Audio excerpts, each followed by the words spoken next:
time, the most difficult thing when it comes to this certification, people struggle with, okay, where do I start? Which material is the best to use?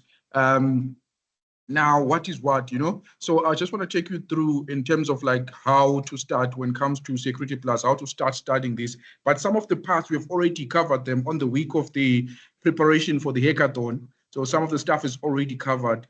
I just want to start with the exam objectives and then the exam number, so you familiarize yourself with that part. Okay, so let me quickly look at that.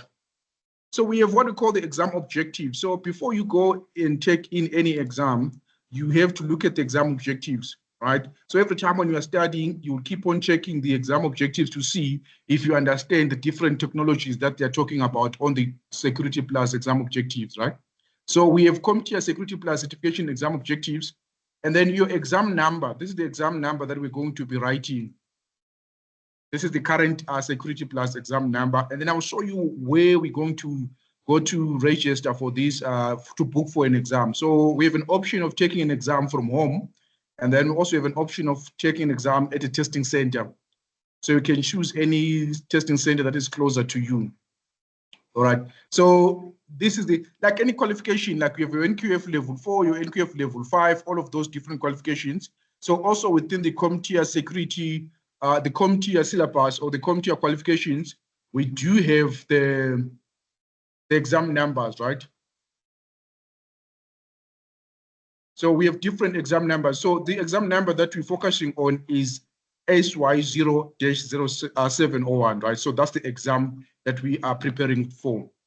And then, as I said, the exam objectives, it works as a guide to check yourself, how far you are in terms of like understanding the different technologies. All right, and then required exam, that's the exam that we're going to take in February. Number of questions, you'll get like 90 questions, maximum of 90 questions. There's going to be like 2 or 3 performance-based questions. I will show you what are performance-based questions on our labs there. And then types of questions, we have multiple choice and performance-based questions. So most of them, they're dominated, this exam is dominated by the multiple choice. So as I said, performance-based question, you get like a maximum of 4 questions then, right? And then length of test, you get like 90 minutes to complete the exam. And then recommended experience, a minimum of 2 years of experience in IT administration with focus. All right, so that's the recommended experience, but I'm going to take you through most of the stuff that you need to know about the Security Plus so that you can be ready to take that. And then the good advantage is that some of you have already taken like an IT qualification. Some of you are currently doing an IT qualification. It's either you're doing technical support, some system support.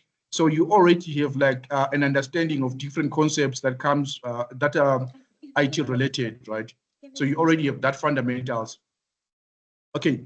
And then it has domains. It's broken down into different domains. So it's broken down into these 5 domains. We have general security concepts, which is 12%. So 12%. So you need to understand or know different security concepts. Like when people are talking about vulnerability, what is a vulnerability? What is a threat? What is an exploit? What is social engineering? So those different concepts, you need to just understand them. When they ask you what is social engineering in an exam, you should be able to answer that. But mostly it would be multiple choice. So you look at the given options and then you check and confirm which one is the best, and then you select that. And then 2.0, threats, vulnerabilities, mitigations. So we're going to look at these, the threats, vulnerabilities, the mitigations. So your role as a security, like this qualification, the Security Plus, when we're doing the hackathon, what we were all about was us working in as like, on the offensive side. So we're hacking systems, right? So we're hacking system. We're looking for vulnerability within a system. Once we find a vulnerability, we're looking for an exploit that we can utilize to gain access to the system. But right now, in the Security Plus, our role most of the time on Security Plus, what you're doing is you are securing companies' infrastructure. So if you find any threats, if you find any vulnerabilities, we're going to mitigate those. We find ways of protecting organizational structure, organizational infrastructure. So Security Plus, we're going in as a blue team. A blue team is the defense side. We are protecting advanced assessments infrastructure. We're looking at ways. So we'll be analyzing, looking for vulnerabilities within advanced assessment. Once we find the vulnerability in company infrastructure, in a Security Plus, we are required to what? Mitigate. We're required to resolve those challenges or those problems that we have within the network, right? Those vulnerabilities, we mitigate that. We cover those. So Security Plus, we are going in as a, on the defense side, we are protecting organizational, mostly it's the defending party. On the hackathon, we're focusing much on the hacking side, where we find a vulnerability, we exploit that vulnerability, we don't tell anyone, we utilize. So things now are changing. We are looking at protecting organization most of the times. There's a module that will require us to attack a system. So I think it's just like, it's just one part of it. All right. And then 3.0 security architecture, you need to understand security architecture, operations, like creating policies, enforcing those policies, just the operations within an organization. What are the things that users are supposed to do in an organization, right? And then 5.0 security program management oversight. So you need to have like programs and stuff that you have on site that allow you to monitor the network, your network. As we said that now you are on the defense side, what are the tools that we are using to monitor the networks, to monitor for any vulnerabilities, for any attacks, to monitor any behavior that is out of the ordinary, right? What tools are you using? So we're going to look at all of those different types of tools. Yeah. So those are the domains that we have within this qualification, right? Or certification. Right, 1.0 general security concepts. So once you cover a module, let's say once you go through one domain or a module, so you have to check this side. Do you understand what are technical controls, right? What are ministerial controls? What are operational controls? What are physical controls? Preventive controls. So when you start that side, let's say on the textbook, right, you come back this side and check, okay, what's your understanding about these categories? And then you move, look at the other ones. What's your understanding? Are you comfortable with CIA? Are you comfortable with non-repudiation? So the minute you fully understand these, everything here, then that's the only time where you can say, okay, now I think I'm ready for an exam. You see how many domains do we have?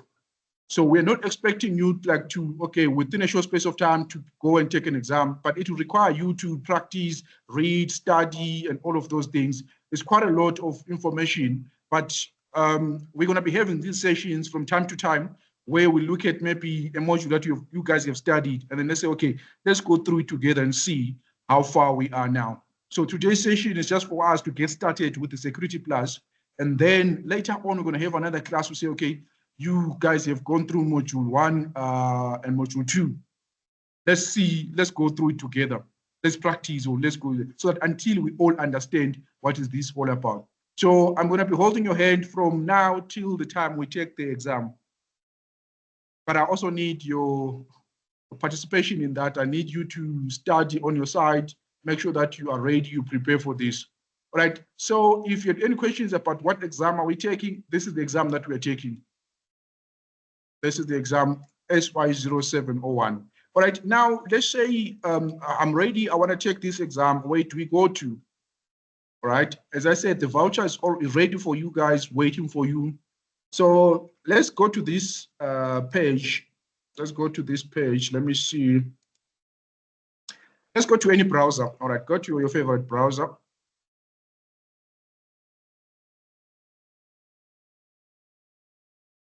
So we say now, let's say you want to check out, if you want to check if you how to book this exam, right? You want to look at that, how to book an exam.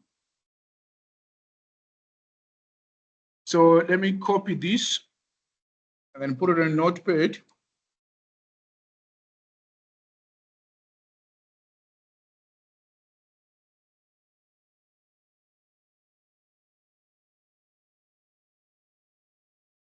I'll also paste it that side on Teams, just in case you want to access that. But type in that on the browser. I think we created accounts last time, so we should be able to use the same accounts to log in there.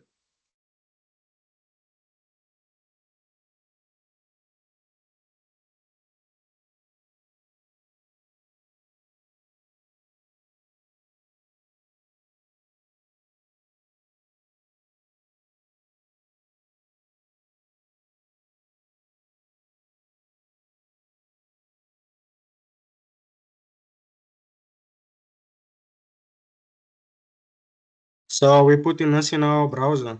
Yeah, in your browser there. Yeah. Okay. So we just want to check, how do we book for this exam? We said we have two options, right? We can take the exam from home, if you have like a proper internet at home and then a quiet space, because you don't, if there's anyone who walks in while you're taking the exam and then they start talking to you, that becomes a problem. They can end the exam at that point of time.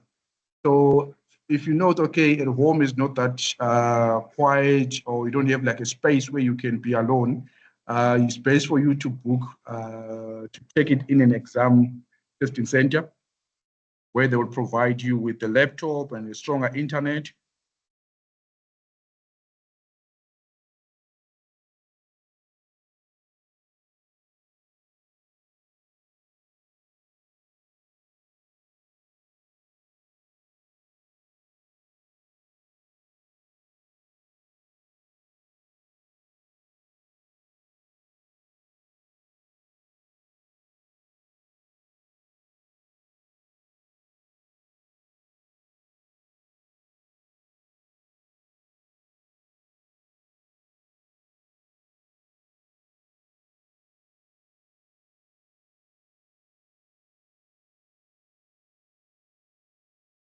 All right, we all managed to type in that. If you want to copy that, you can get it on Teams there. I've shared the same link. So you type in.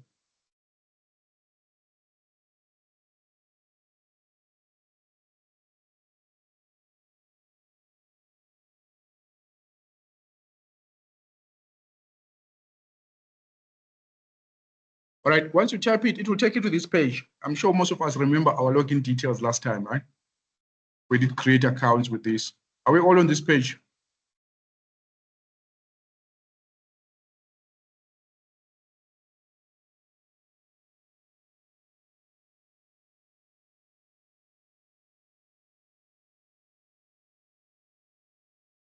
Did you manage to get this page? All right, so you can continue logging in, right? And then it will require you to, it will prompt you to punch in your credentials there. And then I think we created an account with this site last time.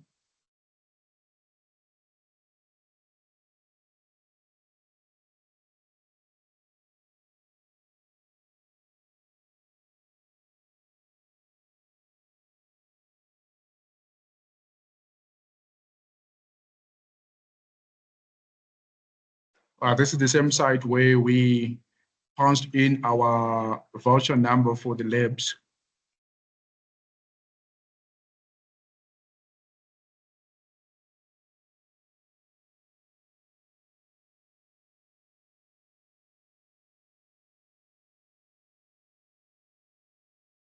Right, are we all inside this? Are we all on this page? Are we all in the CompTIA?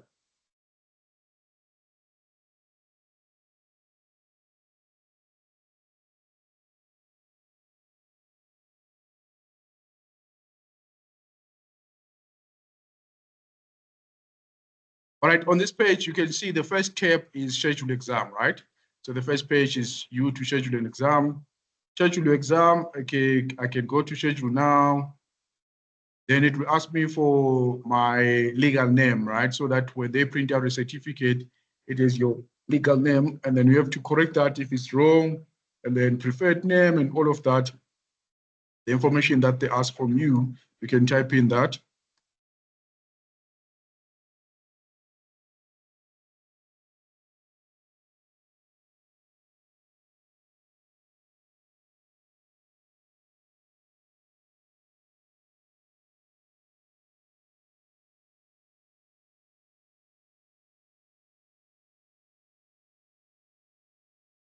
All right, and then once you do that, it will ask you, find your exam. You can type in the exam number here, but if you scroll down also, Security Plus is not that far.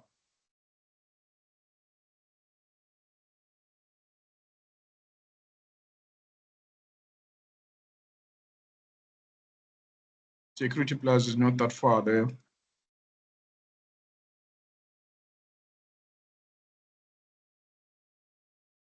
All right, you scroll down to Security Plus, CompTIA Security Plus. So you can see these are the qualifications that we have under CompTIA. And then there's Security Plus. I will expand on that. Okay, there's a previous exam, which is called 601, but we're going to be focusing on this one, the 701, which is the updated one, which is the current one. This one will be phased out, I think. I think it is still has some few months, but the current one is this one. So when you're booking, you're going to be booking for this one, SYO 701. So I will select that exam.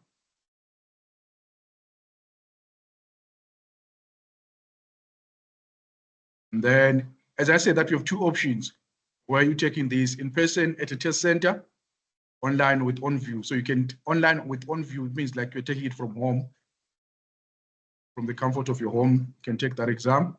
So let's say I'm doing online, and then they'll give you their terms, prepare to take your exam with OnView. Your computer, you have to check your computer system test, your testing space. You have to make sure that there are no many books or anything that might have information that helps you to pass the exam. Make sure you get rid of that. Your photo of ID, what to expect. You get like you can get a video there. All right, you choose your language. And then, no, I'm not that. Are you a temporary another country and plan what? Have you received authorization?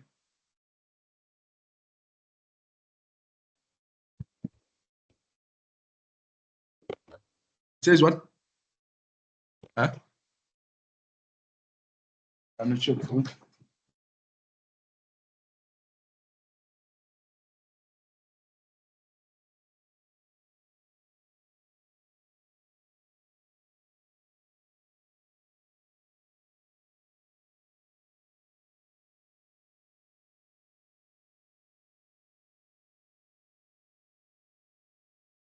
For now, on your side, don't worry about setting up this, right? I'm just showing you just to see where we're gonna do this. We're gonna do it again together when we're booking for your exam. Just wanted to show you that part. We're gonna do this when we're booking for the exam, and then agree to their terms. Their terms and conditions, everything. I say I agree.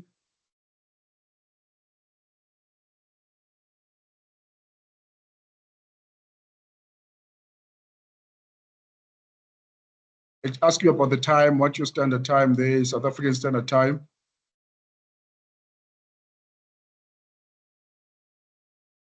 All right, don't worry about this. Don't worry about trying to do this. Just want to show you.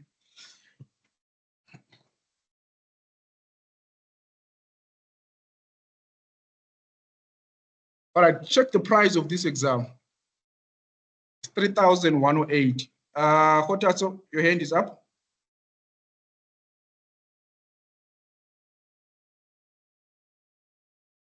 All right, so this is the price of the exam. Just wanted to show you this part. So do you see how expensive this thing is? If we say you pay this for yourself for this, like it's a lot of money, right? But the company is paid for this. So once you are ready, you let me know. We come in and then punch in a voucher number here, and then it will take this to 00, and then we book the exam. So this is how much this thing costs. So we need to fully prepare for this exam. And then again, before we take this exam, we're going to take like different exams that will prepare us for the final exam. Remember, I said we're going to give you like an advanced assessment certificate that says you have done Security Plus 701. And then once you've passed that, that's the only time we say, okay, now I also feel the reason why I want you to take that advanced assessment exam is the one that would show me that, okay, this guy is ready to sit in for this exam. Because we don't want to just throw away the 3,108 just like that, right? So we just need to make sure that Nemo is ready, Azai is ready to take the exam. So that's the price of the exam right there. And then I do already have the exam voucher. So if I punch in the exam voucher there, it will drop this to 00 because we already paid for that. And then we can purchase that particular exam. All right, so this is where we go to when you want to book your exam. So if you were following me and then you stop somewhere, you can go back to where on home page. Can you see this part there on your CompTIA page? Can you see this part there says return home?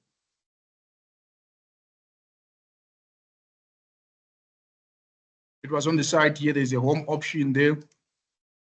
Yes, yeah. And then that's the part where now when we want to access our training, I gave you a voucher for accessing your training. So you click on access training there. On my side, I have labs, I have instructor guides, I have set master. On the side, you should have labs. Do we all have that part? So you go back to schedule exam, manage tabs, manage certification. The tab that we're looking for is access your training.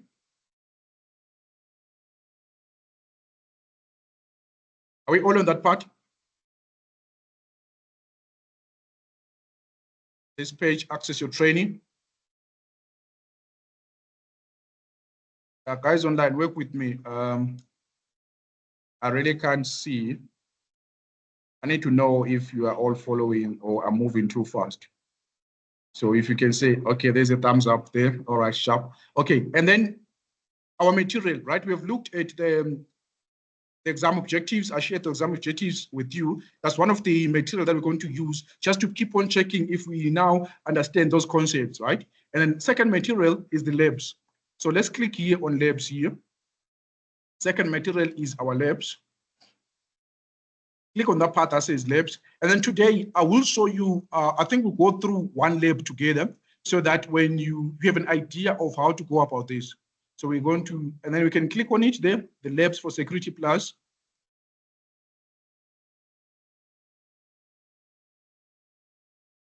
Right, you can see it shows us, it takes us through different topics. And then exploring lab, the lab environment, if you want to learn more, again, about how to run these labs, you start from here, move to the next one, and then they are graded, these labs.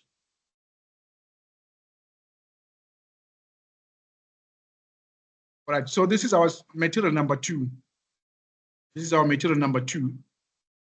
All right, I'll show you how to go about this one. I'll go through at least maybe one so that you can familiarize yourself with this. We will go through one together.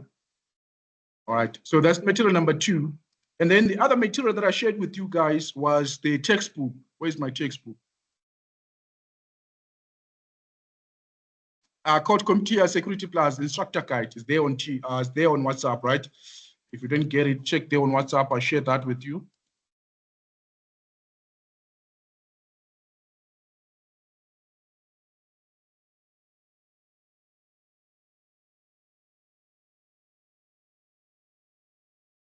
All right, so once you open it, it says the official CompTIA Security Plus, but here it says SY0601. I couldn't find the 701, so we're going to be using the 601, but it's quite the same with what the 701. But the exam that we're going to take is the 701. The labs that we're taking is 701. So I'll just be adding both from the 701 and 601 material information. All right, so here's the textbook that we're going to be using. The topics that we saw that side on the exam objectives, we'll find them all here.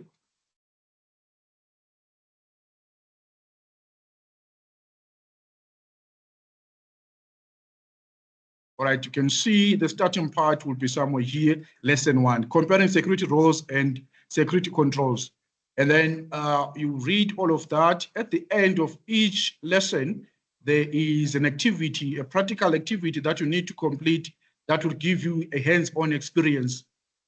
At the end, usually we want to find this at the end. Okay, there are some lessons that don't have that, but most of them, at the end, it will tell you that you need to. So once I finish lesson 1, right? Lesson 1 summary.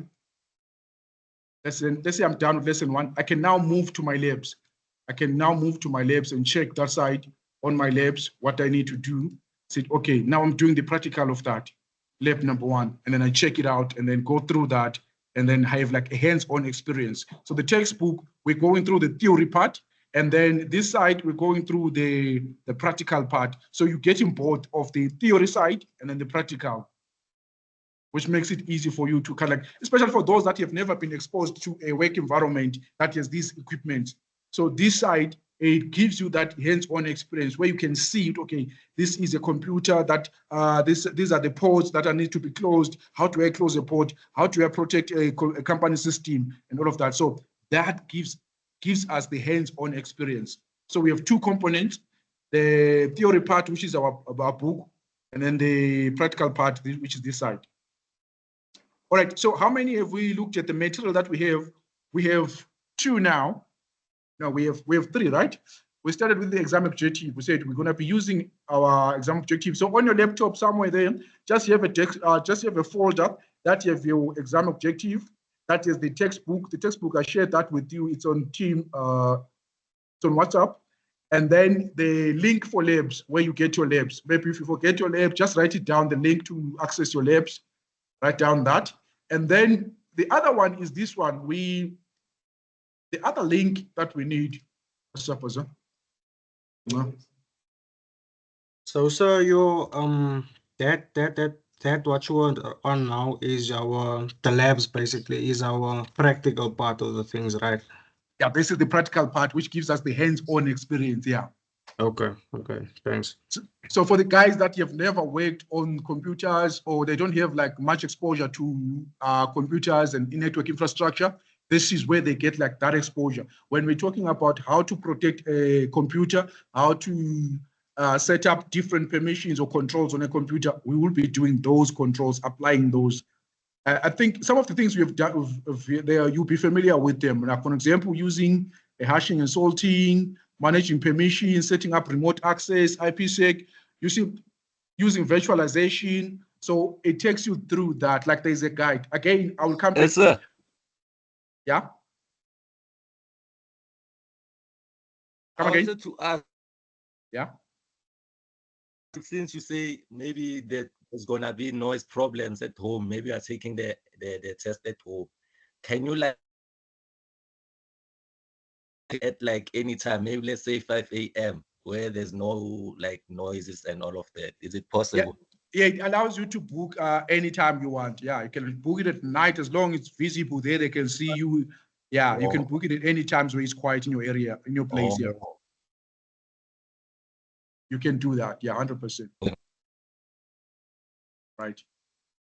Okay, let me look for. So we have the resources, right? We're just looking at our resources. What are we going to use? We said exam objectives. Number two, we said textbook. Number three, we're saying labs, the practical part, right? And then there's one of the labs that I shared with you. It's called Labs.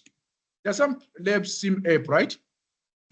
I think this is the one that we went to last time. Let me grab it and then add it on my notepad, the link for this one.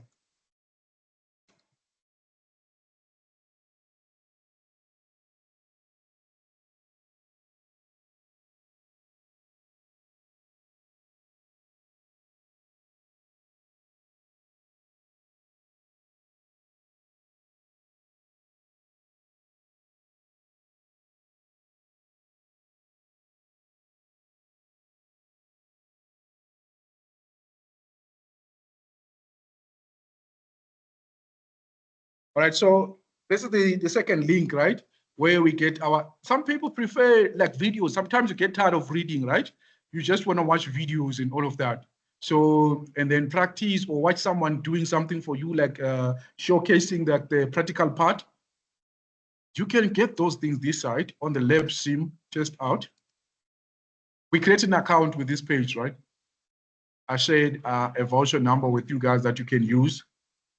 So you log in.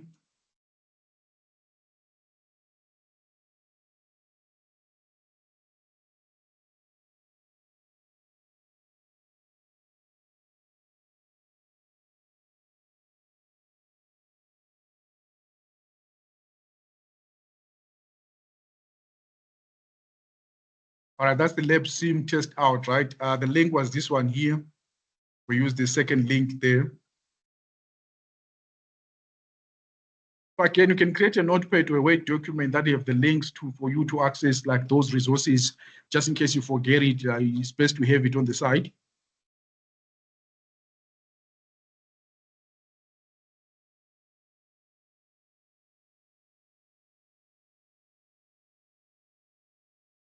All right, LabSim app test out, that's the link. All right, it will take you to this page, right? You log in, and then we have Test Out Security Pro. We all have this, the Test Out Security Pro resource. Okay, you click on it, right?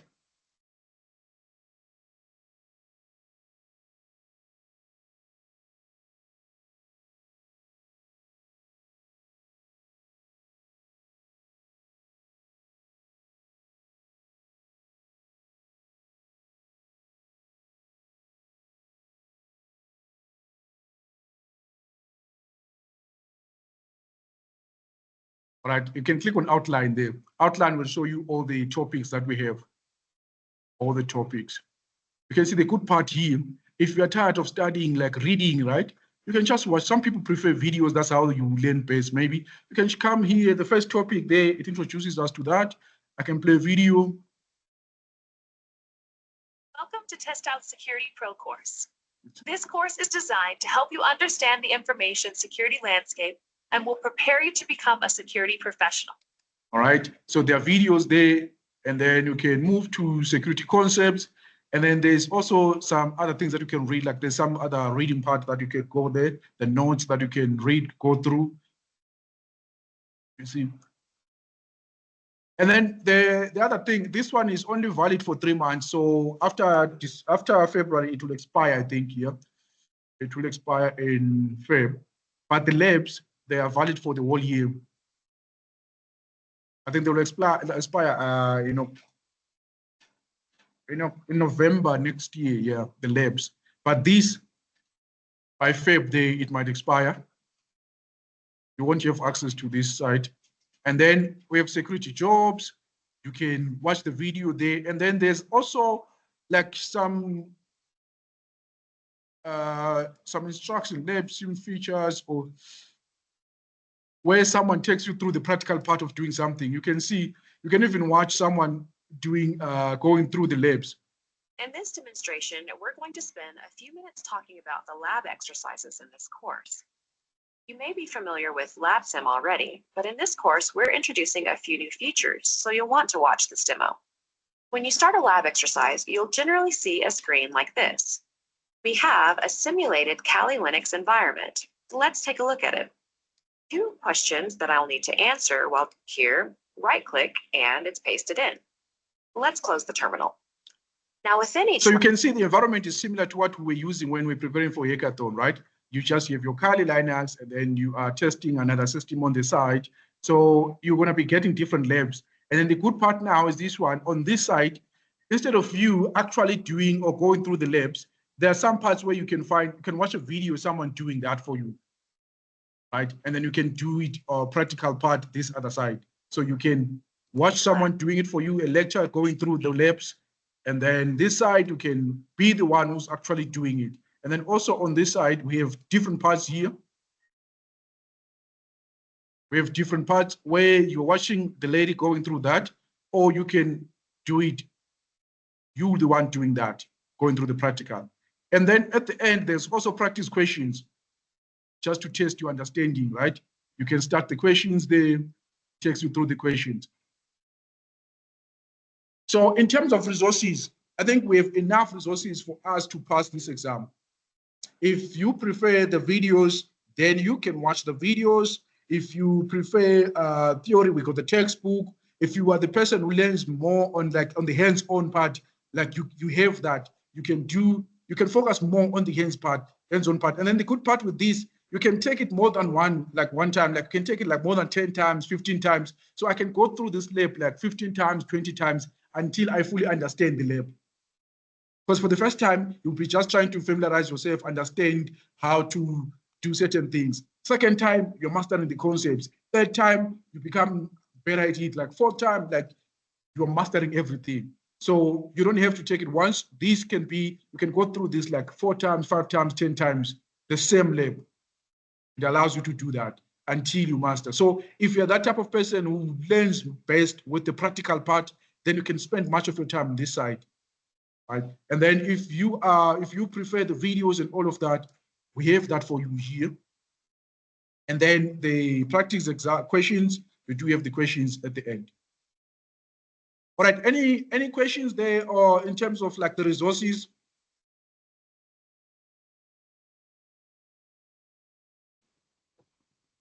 Yes, sir.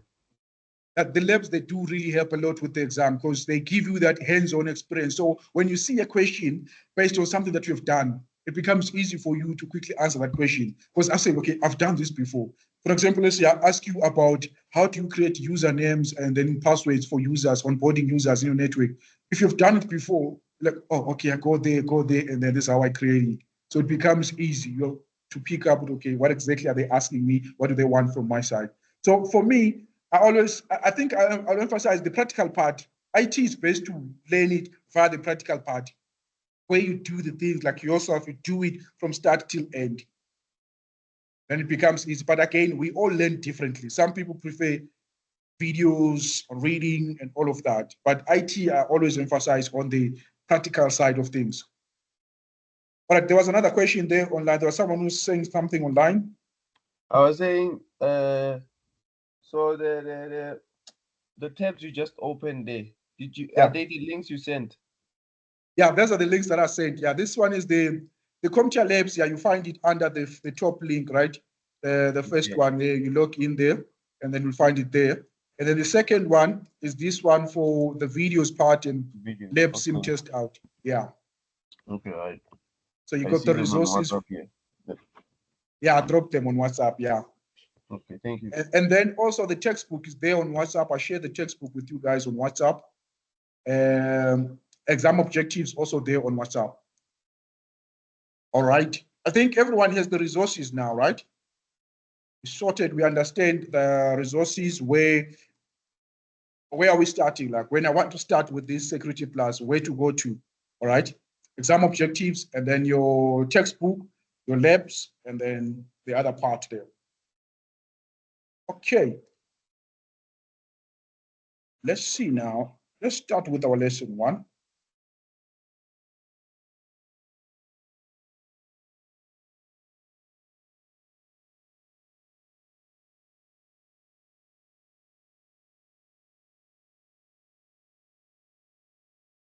All right, so based on our exam objectives, right, there is a topic or part. This part, I think it takes, how many percent was it? It's 12%, general security concept, comparing security roles and security controls. So that's the starting part. Within the IT side of things, we have what we call the AAA.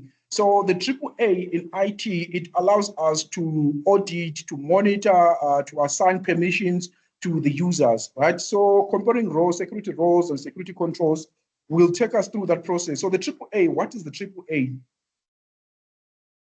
Let's go through this. We'll come back to that part.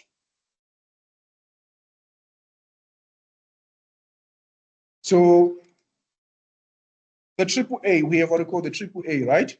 The first A stands for, those that have been in my class or other classes, what A stands for?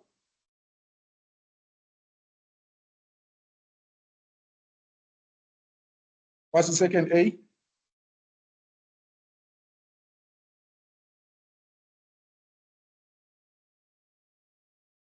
The last one? Accounting, right? So we, in security part, we are controlling these. Sorry, are you recording this meeting, sir? Yeah, it's recorded, yeah. Okay, Let me thanks. verify fast. Yes, we are. Okay, yes, we are recording that. All right, so we have those concepts, right? The authentication part, the authorization, accounting. So the authentication part, this is us trying to make sure that, so authentication, this is where you're punching in your username and password, and then the system will verify that, okay, do we have this account within our database, right? When you logged into Teams, you access Teams via the company username and passwords, right? You type in your company email and then your password. Then it goes to our database, and then the system checks, okay, do we have Kotatso with this password? And then once it confirms that we have this user, then it grants you access to Teams, or it grants you access to your company resources. So that is authentication, right? And then number 2, we have the authorization. Okay, you have been authenticated to advanced assessment. what is it that you're authorized to? What permissions do we have? For example, we have people that are under IT department, we have people that are under finance department, under HR, under ETQA. All those people in different departments, they don't need the same resources. They don't need the same softwares. So authorization, look at this, the structure of the bank. At the bank, they are very big in security. Like they make sure that they have like good controls in how people access different resources within the organization. So everyone will have their username and password, right? Which is for authentication. So authentication is just the process of the system verifying that are you the person that you claim to be. And then authorization at the bank, not everyone at the bank has the right to approve loans, right? So we give that authority or access to the software that approves loan to different people to say, okay, you have access to these. We can't give that access to everyone. Can you imagine an advanced assessment granting everyone access to everything? We don't have control as to who's doing what and all of that. So authorization is to say, okay, you are under IT, so you need access to what? To this and that. Okay, you are under finance. What are the software that finance department use? Okay, we grant you access to that. Yes, you have been authenticated to be in advanced assessment, but you're not authorized to do 1, 2, 3. An example of a building like this, let's look at the, let's say you have gained access by the security guards there, right? They've checked you that, okay, are you part of advanced assessment? Yes, you're part of advanced assessment. And then the authorization part will be saying, okay, which class do you belong in? You belong in building 5. So we grant you access to what? To building 5 only. You don't have access to building 1 and 2. That is authorization, right? So yes, we are authenticated to be where in advanced assessment building, advanced assessment premises, but we authorize you to access what? Building 5 only. And then that side, building 1, 2, you don't have access to that. Why? Because you are only a student and then you are here for what? For the class only. So we authorize you to access what? Building 5 only. Same with the company organization. You are not part of the HR, you are not part of the finance. So why do we grant you access to finance staff while you are only what? Under the finance. So we grant you access. We have a concept called the least privilege. We're going to expand on that later on. And then authorization. After authorization, we have accounting. Accounting, what is that? Accounting right now is when someone does something within my network, I need to be able to audit that. I need to be able to tell, okay, who deleted a file? If you delete a file, if you move a file, any action that you take within my network, I need to be able to tell, okay, who did 1, 2, 3? How am I able to tell, okay, who deleted something? Because every user within my network, we gave them what? A username and password. So if you delete anything, I'm able to tell it, okay. For example, if you create a folder on Teams, if you do anything on Teams, I'm able to tell it, okay, so it's uploaded a file on Teams. How am I able to tell that? We have an email address, right? Starts from what? Authentication part. Authentication part, you have an email, and then accounting or auditing part, it allows us to keep track of what exactly is happening within our network. What are the changes that we are making within our network? So if someone approves a loan, you should be able to know, okay, who approved that loan? Okay, I'm missing something.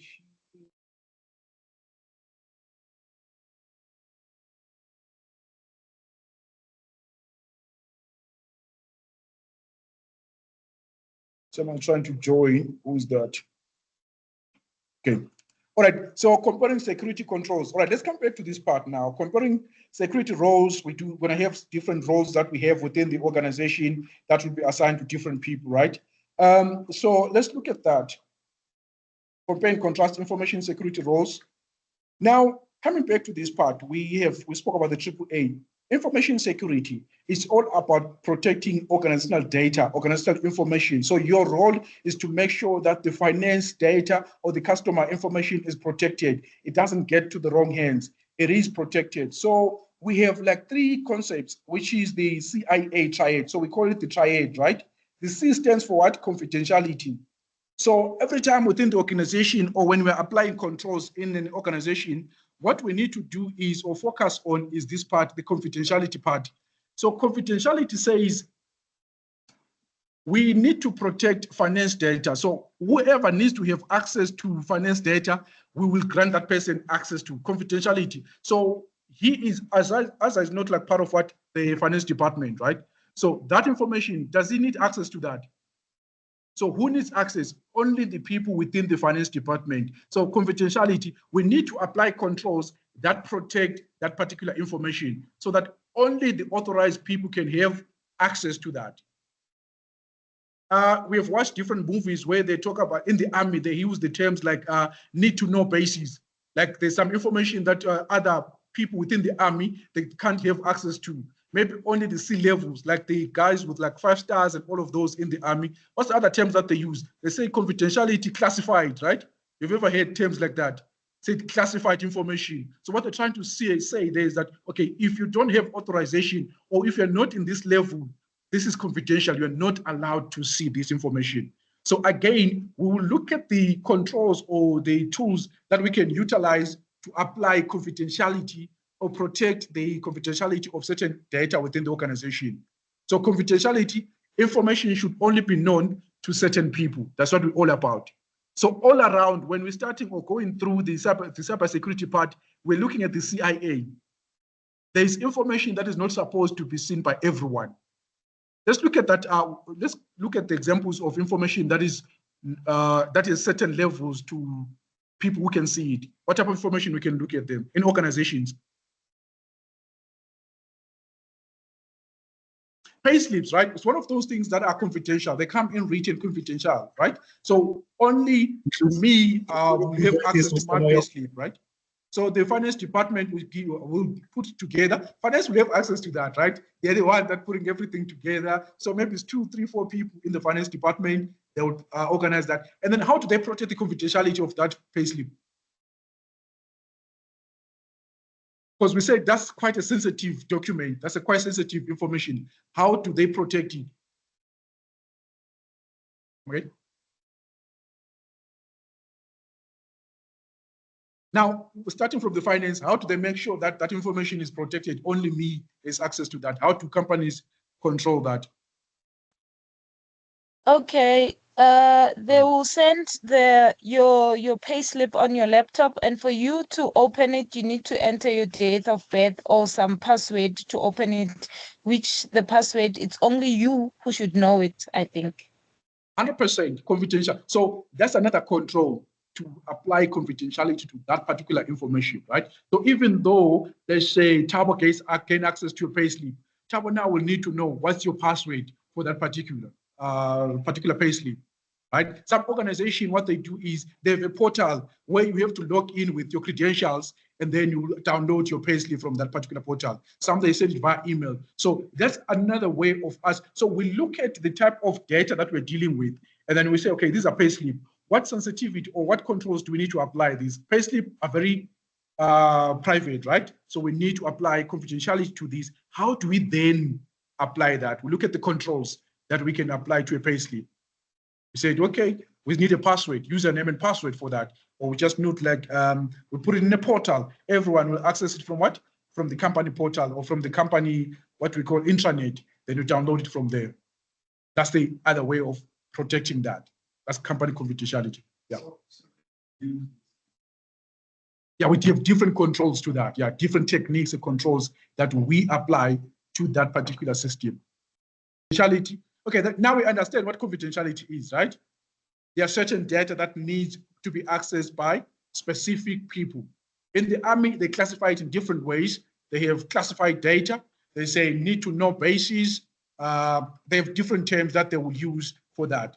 And then the other thing that we will be working on in the cybersecurity side of things, number one, we said confidentiality. Confidentiality also can be company proprietary information, like a trade secrets of advanced assessment. Maybe it's whatever organization, maybe it's our way, our soup, that maybe how we make food and all, like what you call it, the way you make certain food. What's that part? The recipe, right? Some people, some companies, their sole trading part is their recipe, right? So if it gets to the competitor will just make the same thing, right? So some organization, their part, what you need to protect is that information. So within their database, within their, wherever you're storing that, you need to apply controls to say, okay, this recipe, this information will only be seen by what?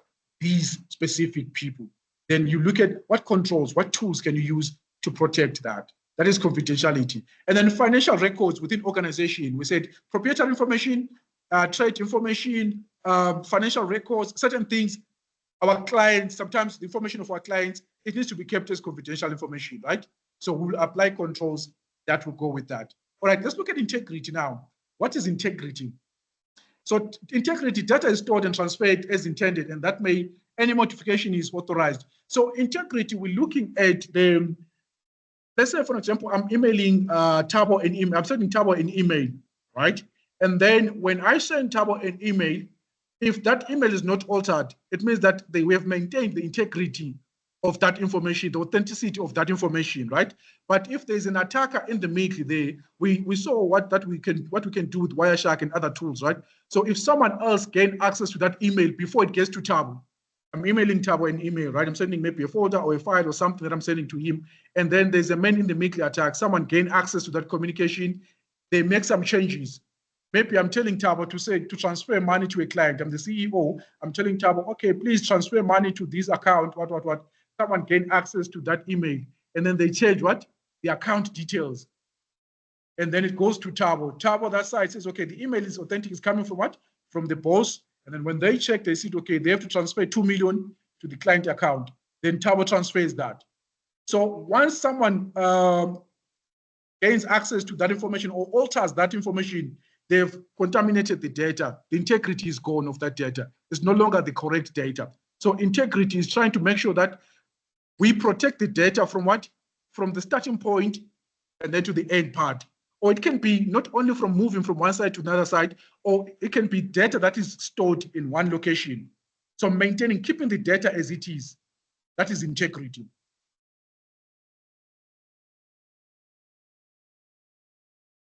Altered. Yes, there are tools. I will show you, there's a demo there. We're going to look at the hashes, like what we did last time. We looked at SHA-256, we looked at MD5 and all of those tools. Those tools also can be used to check if data is altered.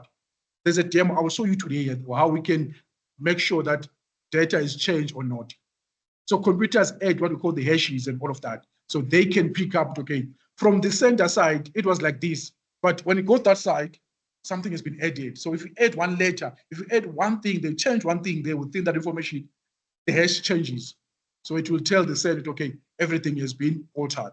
So integrity is just us trying to make sure that the data that is stored, the data that is transferred, it is transferred as intended. So now we look at tools. How do we protect data that is moving from one computer to another computer just to maintain integrity?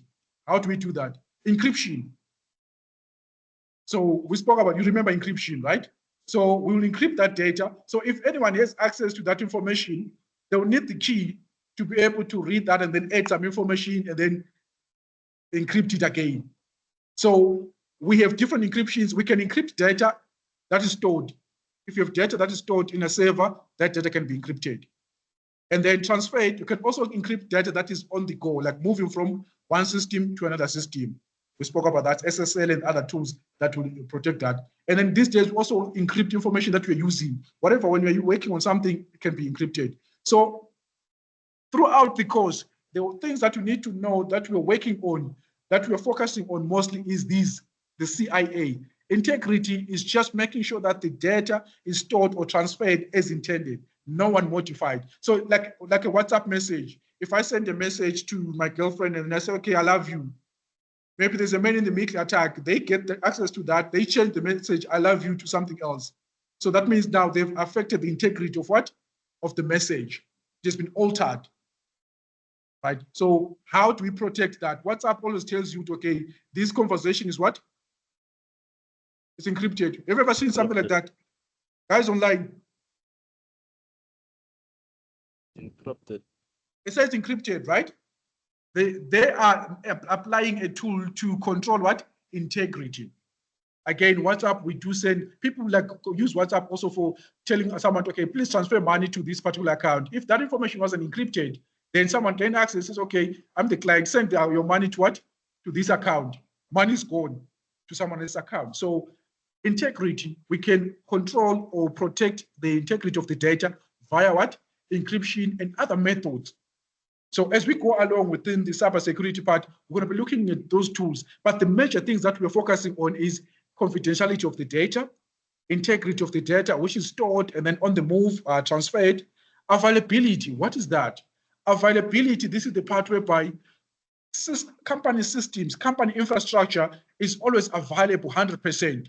Every time when our users need to access the server or services from a server, it must be available. So what we mean by that, Josh, Azar, Nati, they have to make sure that the advanced network is always up and running to offer availability, 99.9%. Most of the organizations provide 99.9%, right? To say, okay, this system will be up and running most of the times. So availability, it's our job as cybersecurity analysts to make sure that there is no one who attacks us and then offers something called they do what we call distributed denial of service, whereby your users, people from advanced assessment, they're trying to access a server, but they can't access it anymore because someone is sending like a distributed denial of service. Let me just try to draw that and see if I can be able to draw. So denial of service, it can be, let's say this is a server.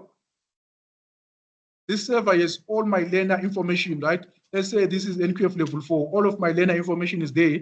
And then we have a distributed attack.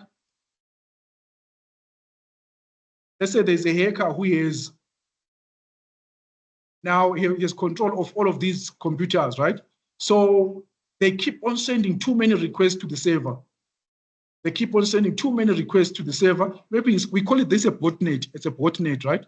The term used is a botnet where a hacker has access to many computers and then they control all those computers to perform certain tasks. So it's a botnet. It's a group of computers connected together to perform certain tasks. So the task here is to send many requests here to this server until the server does what? Can't respond anymore. So we call it what? A denial of service, DOS, denial of service. So here, the authorized people, these are my learners, right? They're trying to access their material from my server. They can't anymore because there's what? There's high number of requests going to this server. So until the server now, it can't respond anymore. I will give you like a practical example of a denial of service. I've seen a TikTok, right? A TikTok video where people, let's say 3 or 4 people, will go to a shop assistant, and then all 4 of them, they're asking the shop assistants like for different things at the same time. Have you ever seen a video like that on YouTube? Not YouTube, but TikTok. I've seen on TikTok, a lot of that on TikTok. So let's say it's 4 of us. We go to shop assistants. We say, okay, I mean, how much is this broom? Someone else comes, okay, sugar, how much is this? And then until that guy just looks at you guys like, he's confused. He doesn't know what to say. He doesn't know who to answer. It's like, okay, one person at a time, because now you're confusing him. Like, there's so many requests going to that particular person. He can't now answer. He needs one at a time. So that on its own, it's in cybersecurity, that's a form of denial of service. Now, even the authorized people, they can't even get service from that server because it's struggling now. There's so many requests that there are so many requests coming from this side until you can respond. Yeah. So like, how long does how long does it take time like to apply to the system? Let's say like maybe you'll had a DOS attack. Like how long? It depends on the number of devices these guys have.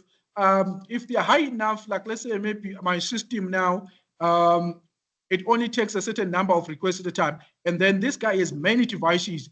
He can take my system down. Some situations whereby a system has to end up failing, end up crashing, right? And then now it might take me time now to get rid of these others, the botnets. So how do we control these botnets now? We have what we call load balancers. So we're going to look at the tools that we're going to use to control this denial of attack. A load balancer will have a server on standby. We have a server on standby which has like the copies of information. If this server now, it is receiving too many requests, this one will switch on automatically. So it's a load balance. There's a tool here called the load balancer. A load balancer will pick up, okay, this server is getting what? Too many requests now. Can't handle that, it's about to crash. So let's say if the workload is 75%, this is the time where we kick in this one. Once it gets 75% or maybe 95%, then it calls the second one. You can see now we are thwarting this attack now. He thought he could bring this system down, but there's another system on standby. This one kicks in. Now he needs more devices to attack me and all of those things. So we have many tools that we're going to apply to make sure that our systems are always available, 99.9%, right? So to answer your question, Kotaso there, it will also be dependent on how many devices are coming, attacking my system, how many load balancers do I have on my system, how did I design my system this side, the structure of my system on the end. Make sense? But we do have controls. Okay, I hear you. Yeah, so we do have controls to make sure that the systems are always available 99.9%, right? So information is accessible to those authorized to view or modify it. So availability, again, we need to make data available, but only available to those that really need this. There is a hand up, Mr. Moyo. All right. There's a hand up. Okay, yes, go ahead. Sorry, I can't see my other screen. I wanted to ask that if the botnet tried to attack a server, is it possible that Angakon we attacker, like it be protected that he cannot get to attack the server at all, like fails to attack the server? Yes, we can. Yeah, there is. Because here there is a code, a similar code that will be coming from a botnet. So my, let's say my router here and my firewalls, this guy, in order for them to connect all these 16 or 100 devices, there's a particular code or a track that we can use within my firewall to pick up, okay, this is coming from a botnet. It can be picked up from the where they are sending information. So the firewall or my router here and other intrusion detection system, they are waiting to pick up anything like that. So they will be able to tell, okay, this one is coming from what? From a botnet.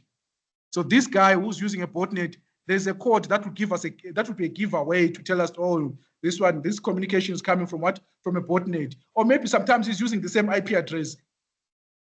You find that for all these devices to be able to communicate or be connected into as one, they are all using what? The same IP address. So our firewall will say, okay, why am I getting now so many requests coming from the same system? Something's off there. You get what I'm saying? Yes, I do get what you're saying. So there might be some giveaways here. It might be an IP address. Okay, all these are connected, are plugged into an IP address. Why hundreds of devices now all cooperating or speaking from one IP address? Or number two, there is a code that might be a giveaway from these devices. Is, oh, no, this one is coming from a botnet. Then it will thwart that attack from here. Yes, again, the attackers, they get smart every day. Once they see it, okay, this code is well known now with so many firewalls and all of that, they come up with something new. So they keep on upgrading. So that's why our job as cybersecurity analyst is to analyze the different types of attack. And then once we see an attack, we come up with new ways of defending those type of attacks. So there's some things that will be new within our organization. So this person might be able to gain access to our server because he's attacking us with a new method. We don't know about that method at all. So he might be able to gain. But if he's using the popular ones, for example, like it's a script kiddie, like what we're using when we're preparing for hackathon, we're using the existing tools. Most of those existing tools, you find that the firewall, they already know about them. They're waiting for you to attack and then block you. But if this guy is using what? A new tool, he might be able to bypass our controls. I hope that answers you. Yeah? So the one that I showed you, the one on my laptop, so these people are just using Gmail accounts. Is that a new method or it's something that the company that Inventec outsourced to cannot block them or what? Like, I'm trying to understand because most of the emails, the phishing emails that are coming, they are Gmail accounts. So yeah, so those ones can be easily blocked. Can I try and answer it one? the owner there can easily block that. Yeah, go ahead, say. Okay, so I think those are a part of like phishing, ne? Where the emails are like Gmail because it's easily accessible. So the hackers just try to maybe front or propose a company using a Gmail address and send to the victims. So it's a phishing attack, I would say. Yeah, so that's what they're getting within the organization. They're getting a lot of phishing attacks. So that what I'm saying is that can be blocked. It can be blocked from the owner of the administrator of the email server. They need to just apply some controls there to say, okay, if this is coming from this side, or there's so many controls that they can use. That can be easily blocked. And we need to access the owners, the administrators of the email exchange account there.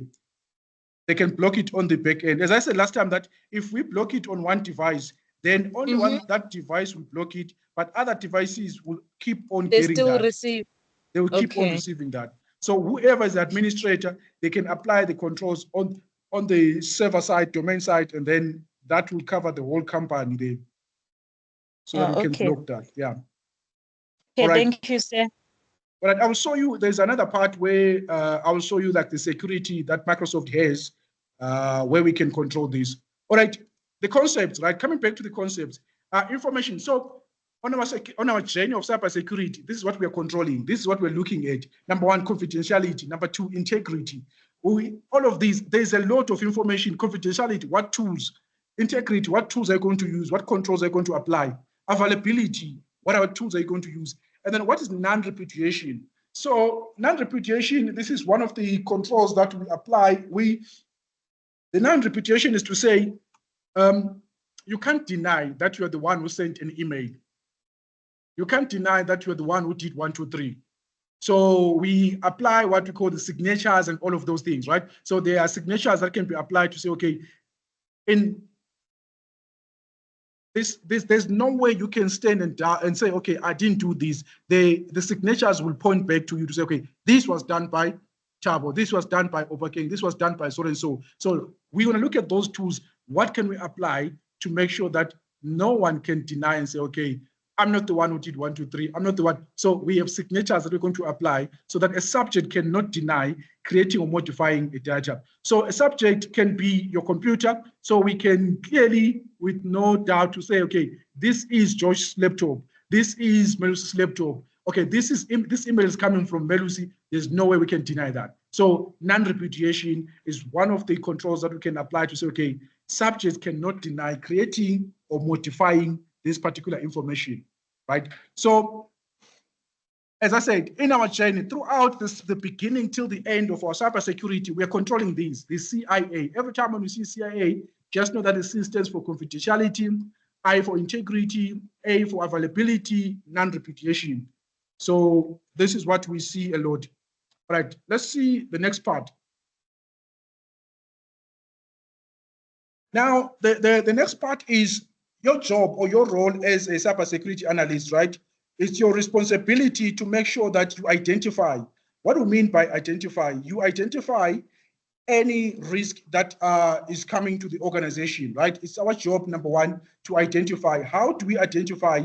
What tools do we need to be able to identify if there's any attack that is coming to the organization or directed to the organization? So we have different tools like the monitoring tools, like your security information environment management tool, unified threat management tools. There are different tools that we can use to monitor the firewalls. What other tools can we use to monitor our network?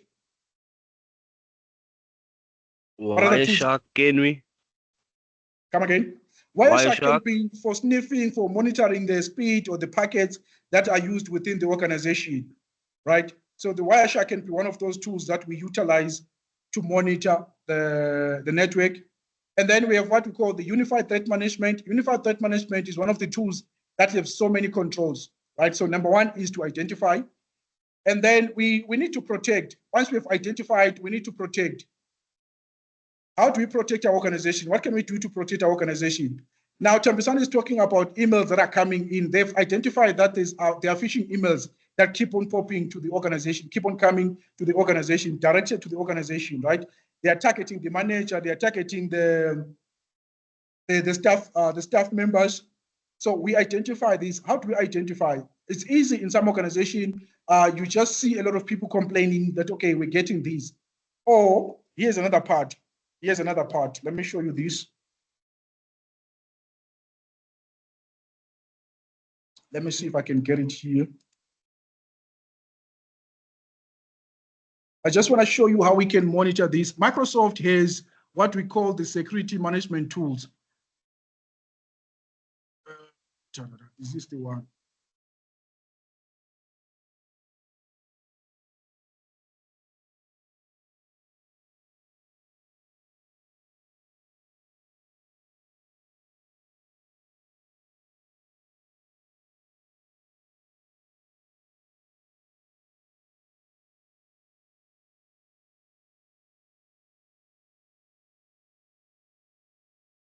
So I'm going to dive into the advanced assessment security platform. I'm not sure if the IT department knows about this or they have used it before. So Microsoft Defender is one of the tools that we can pay a license for. I don't think Advancement paid the full, there's no full license for this. So this tool we spoke about, I'm trying to bring across this topic here, this part here, the identify, protect, detect, respond, recover, all of these. How do we control this? How do we identify? How do we protect? How do we detect? How do we respond? How do we recover from an attack? All right, so let me see how we can detect. So we have this Microsoft Defender. Microsoft Defender is one of the tools that you can use to analyze any threats that are directed to your organization, hunt for any threats. So we can see incident alerts, you get incidents. So if there's any incident that happens to your organization, Microsoft Defender will pick that up. So let me go to incidents and then see what we have. Can you see anything that has to do with emails? Email reported by a user as junk, email reported by user as not junk, and then initial access incident involving one user. So within your organization, these are the things, these are the tools that you can utilize to monitor activity within your organization. Microsoft has Microsoft Defender. Cisco have their own tool that we can use to monitor what's happening within our organization.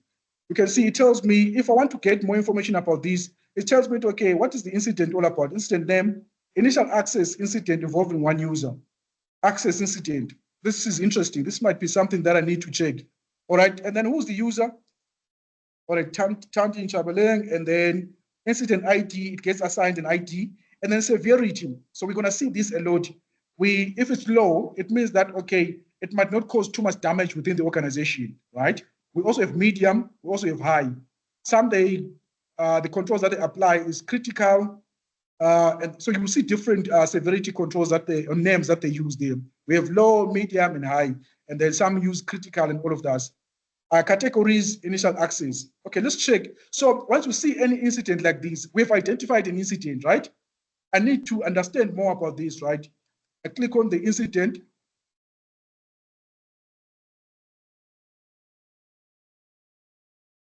So I'm investigating now. Initial access incident involving one user. It shows me, okay, there was a file that is forwarding a file to Beyond Technologies. Okay, Tanti forwarded a file to Beyond Technologies, and then the domain or the company's email address is tanti@AAT.co.za. Okay, there's Tanti. If I need more information about this, I can even say user details, check more information, go hunt. I need to drill down to see, okay, where is it coming from? What is the activity all about? And all of those information. So Microsoft allows you to do that. So we have people in IT called the SOC. So as a cybersecurity analyst, once you finish this course, you'll be applying for jobs called the Security Operations Center or Security Operations Analyst, where your job is to do this every day in big organization. Anything, any incident that you feel like, okay, is high, there's a high there, or there's a medium, or even if it's low, but you are interested in checking out what's happening with that incident, you check it out. Go Hunt will give you more controls now, more details about this information. User details, if I right click there, okay, it doesn't give me what I'm looking for. Say mail message details, I need to get the information about that. User, display, there's the person, medium, some stuff 0, and then it's low. So this is you investigating that particular incident. When did it happen? December 2, 2024. What time was it? 11:31. Do I need to, if I need to go deep and dive into this thing, I can so do what? Go hunt, right? See all available queries, all activity, anything related to this attack. If it's an attack coming to us, then I can drill down. So this is Microsoft Defender. Everything that is on cloud, we can see what are the users doing within our organization, incidents there. You can see email reported by users junk, access incident involving one user. Okay, and then let's see alerts. Okay, it's the same alerts, email reported by user is the same guys there. There's Ruben, Raymond, and then Tandy. Okay, and then hunting now, if you have other Kusto query language, the guys, I think the guys that were in my class, we did Kusto query language, just the basic of that. So advanced hunting. If I feel like this incident, this one here at the top, it is a threat to my organization, I can even dive deep into it via what? The advanced hunting. I want more information about that tool, that attack. I want more information about that particular activity. Custom detection tools, we can have that. So threat intelligence, threat analytics. So Microsoft Defender has other tools. You can see more information now. It says threat analytics. This is what we're picking up from different organizations. So if you want to know what is trending, what's happening in other organizations, you see Microsoft has the analytics. They says, okay, we are seeing a lot of ransomware, 107 ransomware that are happening in other organizations. You might need to protect yourself from ransomware because they are becoming what? Prevalent in more or seen dominant in most organizations. So, all right, I don't want to, we're going to dive deep into certain things, but I just wanted to come here and to show you that you can you can detect what's happening within your organization, who's doing what within your organization, any activity, any alert, any incident. So we have your alert there. We have your incidents that has happened within the organization. It picks up all of those. Alerts is just something that you need to know about. Incidents, it might be something that you need to drill down on and then find out what's really happening there. All right. And then if this is a junk email, they are putting this as a junk email. Maybe I need to put this one on my domain side, put it as a junk. So anything that's coming from this domain or from this email address, we need to block it. Mail message details, we can drill down to mail message details.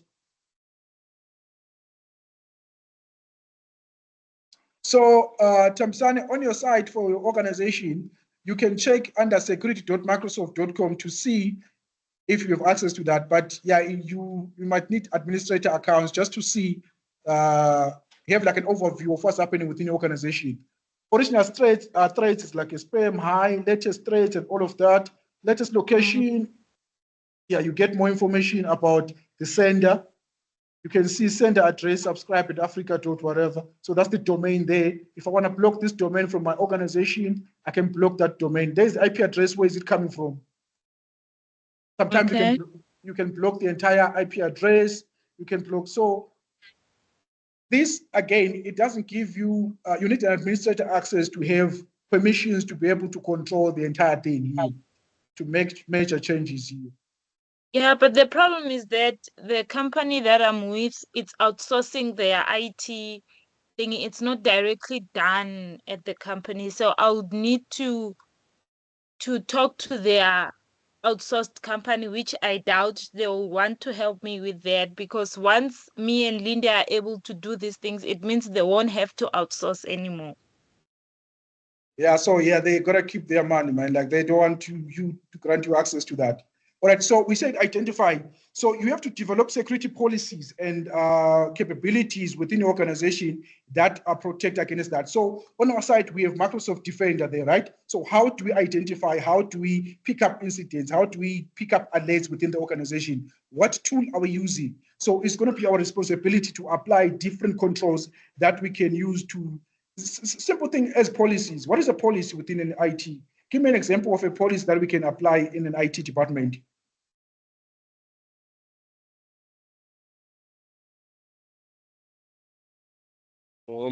Access, like I think when we grant certain users access to certain things, like you said, Right? HR for HR stuff, finance for finance stuff. So when a certain username logs in, the policies or something will prevent him from accessing something he shouldn't. I don't know.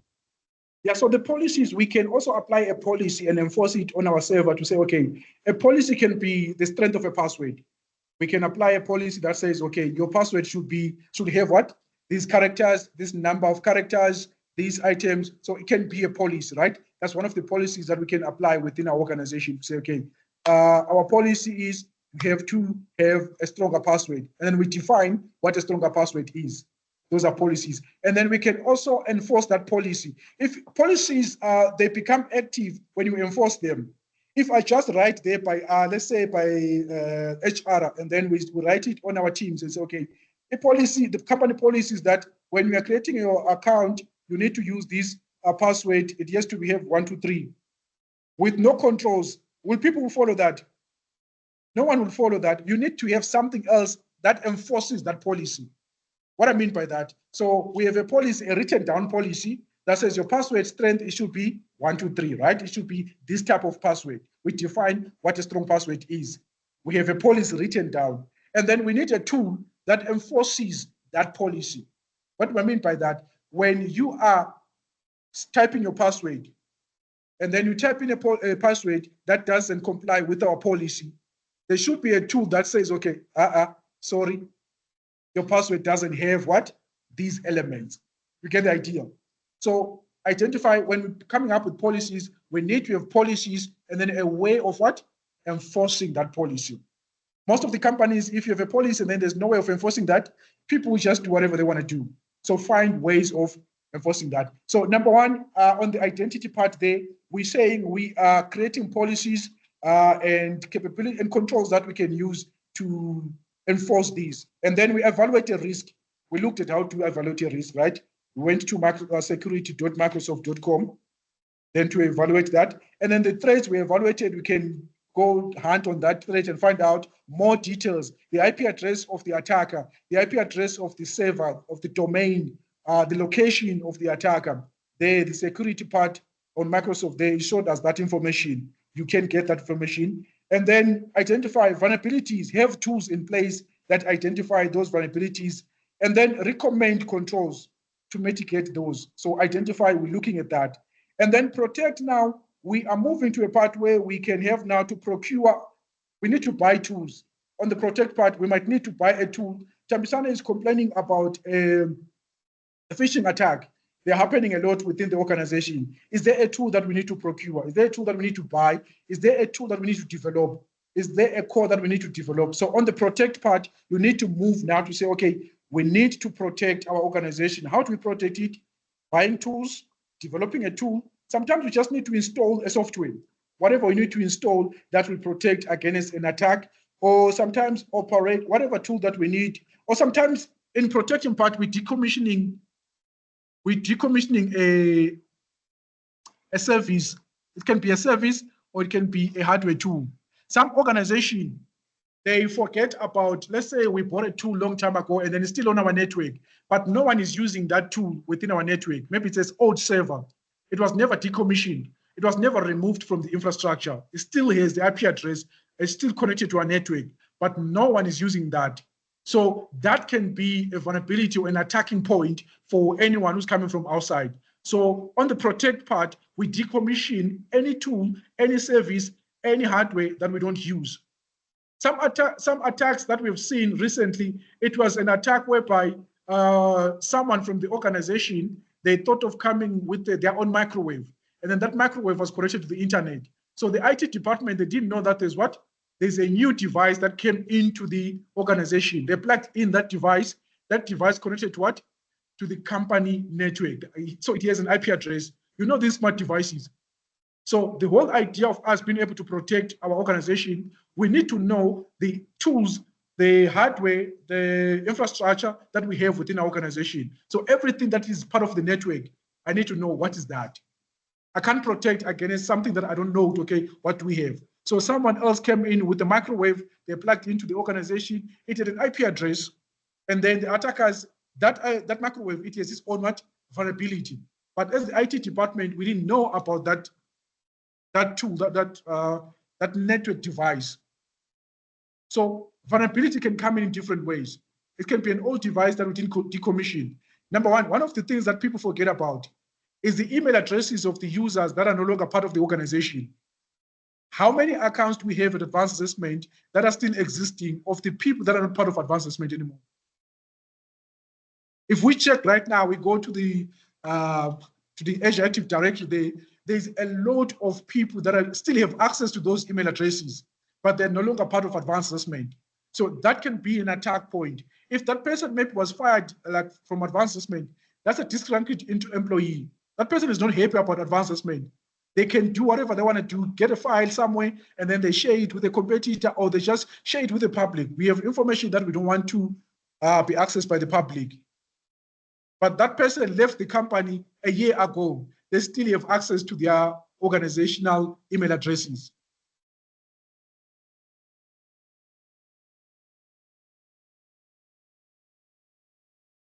Yeah.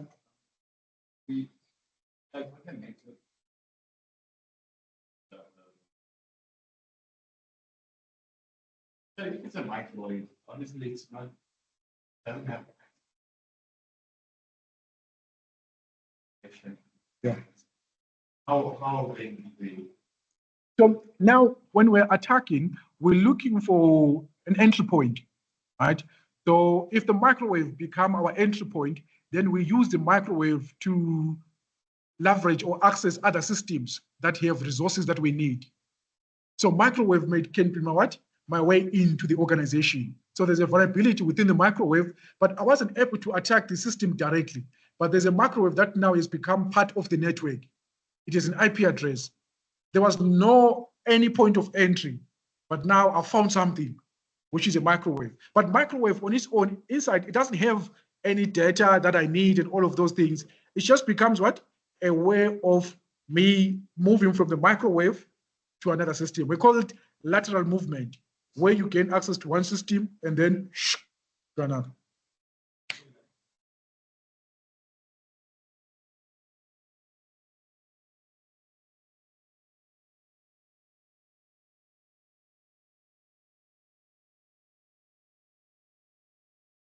It becomes an entry point. That laptop becomes an entry point, right? So it can be one of the tools that we use to gain access to the system. For example, okay, I don't want to deviate from what we are on now, but the entry point can be like for the banks, for example, the bank, right?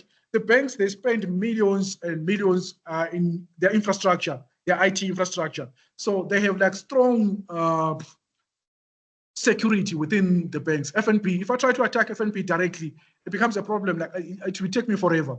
But what we do is we attack, maybe we create like a site. Maybe let's say people from FNB, they usually order from McDonald's, that is closer to them, right? Then McDonald's, they don't have enough money to spend on the security infrastructure. So we create like a site that is similar to what? To McDonald's site, or we attack that McDonald's site. Not because we want information from McDonald's, but we want what? To gain access to FNB. So those guys from FNB that usually order from the McDonald's, that becomes what? Our access point. So whenever they try to gain access to this McDonald's part, then we might have access to their resources. Either some people use their company email address and their password to create an account with other sites, or it's the same password that they use within the organization that they use on what? On logging into different sites. So maybe the only thing that we're looking for is what? Is the password. So we create a site or we hack McDonald's, then we'll have that information that we're looking for. So we call it a watering hole attack. Watering hole attack is whereby I can't attack FNB directly. It's too strict, right? So I find a way, which is maybe McDonald's or whatever that the staff of McDonald's, the staff of FNB use a lot during the working hours. What is it that they use during working hours? McDonald's, they order a lot. So we attack McDonald's, right? So I grew up in the villages, right? So most of the time when most of you watch wildlife, right? The lions, where do they go to when they want to find lots of animals? the watering hole, right? This is where you find everything there. So there will be different types of animals, all are coming to drink water there. The lion will be chilling there waiting. So this attack is the same. We call it the watering hole because I can't really I can't go in the field and then try to chase all of them one, like, but the easy part will be in the watering hole. As they all come in there, I can choose the favorite one, right? And then attack that one. So that's the type of attack. All right, I didn't want to debate much. So we were saying protect. What do we mean by protect? Decommission IT devices that we're not using. Accounts that are no longer existing or are no longer used by anyone within the organization, remove those. That's what we mean by protect them. And then detect. Do we have tools in place to detect? What tools do you use to detect an attack? We looked at the Microsoft security.microsoft.com tool, right? We're able to see what's happening within our user side, right? I'm not like sitting directly next to Tandy and trying to check your laptop, but I have access to the platform where it shows me an overview of what's happening within my infrastructure. I can see all different attacks. This is a powerful tool. It's just that Advanced Assessment didn't pay a license for us to see everything that happens within Advanced Assessment. We can even see their devices, your location, where are you connecting from, and all of that. So if we plug in, we can even have control of information on your laptop. So it's a powerful tool. So you need to have tools that you use to detect any attack. So perform ongoing or proactive monitoring. How do you monitor your network, right? We use security, Microsoft Defender, and then there are so many organizations that have tools that we can use. We're going to expand on that later on.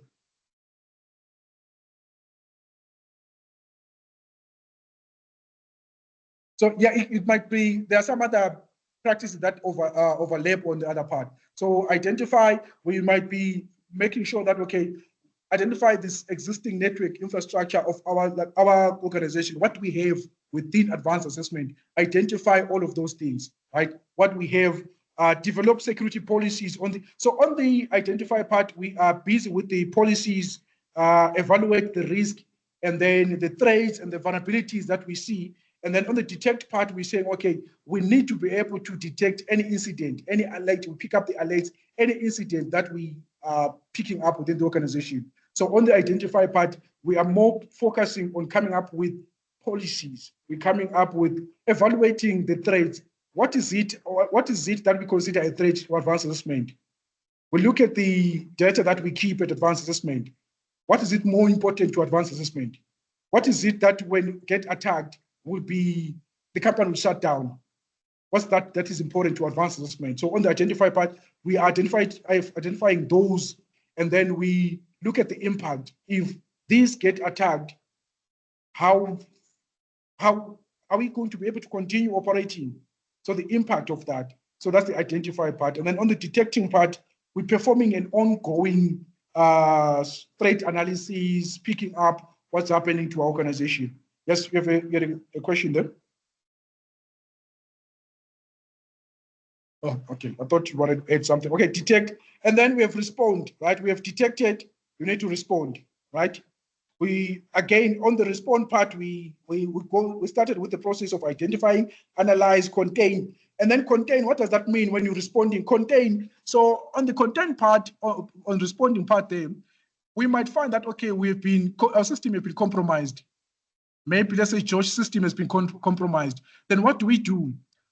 We need to act fast, because once the George's system is compromised, the next thing that person, the attacker, will do is they need to do lateral movement. They want to affect other systems. So if one system is compromised, we need to isolate that. We contain that attack. So we isolate, we remove it from the network. We put it on the side. So we air-gap it, or we just remove it. We contain that attack. We don't want it to spread to the entire organization. So on the respond part, we identify, we analyze, we contain. We stop, we say, okay, how many systems are affected? We check that, and then we see, okay. So on that hunting part, or the security part, security Microsoft, it'll show you how many systems are affected. And then we decommission those systems, we move them out of the network, or we just isolate them.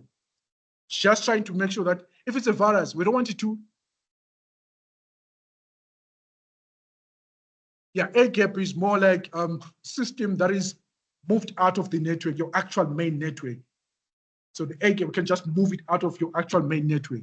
so that whoever has accessed your network, there's another part that we have on the side that is separate from this. Yeah, so ACAP, again, we're going to expand on the ACAP because we use it for other bigger systems like your infrastructure system, like ESCOM, the ACAP, their systems, so that they're outside of the reach of the public, something like that. So the responding is us now making sure that we containing, eradicate threats to a system, move, eradicate any threats from the system. But the important part here is containment. We have identified that we have been compromised. Our systems are compromised. We don't want this thing to spread, right? If you look at the doctors when they're dealing with cancer, right? Once you have a patient has cancer, what are they trying to do? Right? They're trying by all means to stop this thing from spreading. Because once it's spread, it damages the object, right? The patient will die or whatever, like it becomes uncontrollable. It becomes too much. So same with the attack, and any virus or any system that has been compromised, we need to contain that. From wherever the system part that is affected, we isolate it, we eradicate, we remove whatever the tool that the attacker used to attack us, right? So we control by doing that. Okay, I hope it makes sense, the respond part. And then cybersecurity framework, it covers recover part. Yes, we have been attacked, we have been compromised, right? How to recover from this? Do we have a plan in place to recover? Because cybersecurity, just know that your organization will be attacked. There is any organization, as long as your infrastructure is available on the internet, there will be an attack. There will be, you might be compromised at one stage, point in life, right? So how do we need to have a plan in place to recover from what? From any attack. How do we recover? How do we continue? Right? We have backups, right? We have backups on the side. If, let's say, maybe there's a ransomware attack. A ransomware attack is whereby an attacker gains access to your system or to your data, and then now they want you to ransom your data. You need to pay to get your own data. But if you have a backup, are you going to pay? I'm not paying anyone, right? Because I have the backup. The only thing that I'm worried is because now someone has gained access to my private data. I'm only worried about what? Confidentiality of the data. But the availability, the data is still there. Right? Integrity, I still have my data, my backup. They might change what they have that side, but I still have my data, the backup. So how do we recover? We have policies, we have things called business continuity plan. So we need to write down a plan, how to continue. Business continuity plan is whereby we have been compromised. It's a big, huge attack. How do we continue from this? You remember there was an attack called 9/11 in the States, right? Everyone, I think we all know about the 9/11. There were other companies that were not able to recover from that attack. So the attack is just like the plane that went to that building. So in that building, there were organizations, all of their data was there on the premises. Most of them, it was their staff members. Everyone works for that organization was there on that day. So the companies couldn't continue. Some of them didn't have backups. Some of them they couldn't continue because of what? The main players within the organization, they died on that day. For some, it was like the infrastructure, the data, there were no business continuity plan. So the organization ended. So some scenarios would be tsunamis. You saw what happened in Durban, right?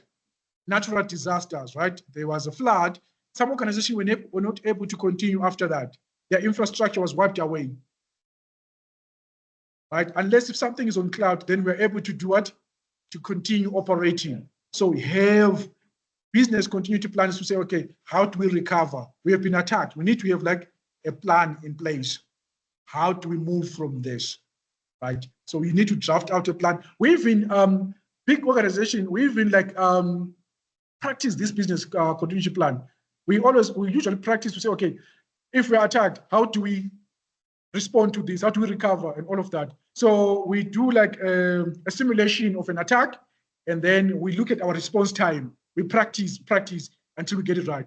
And some with the firefighters, they create simulations, they practice on that and make sure that, okay, if in case something like this happens, our response time, are we going to be able to respond in time and then recover all the lost data on time? All right, so recover, we're saying implement cybersecurity resiliency to restore systems on time, right? Data if other controls are unable to prevent attacks, how do you recover from that? And then cybersecurity framework. So there are frameworks that we have out there. A framework is just like a guideline that is created by this big organization for us to follow. So it usually works on all organizations, but you can even alter it to suit or to customize it to align with your company goals or your company structure and all of that. So these are frameworks that are out there. The organizations that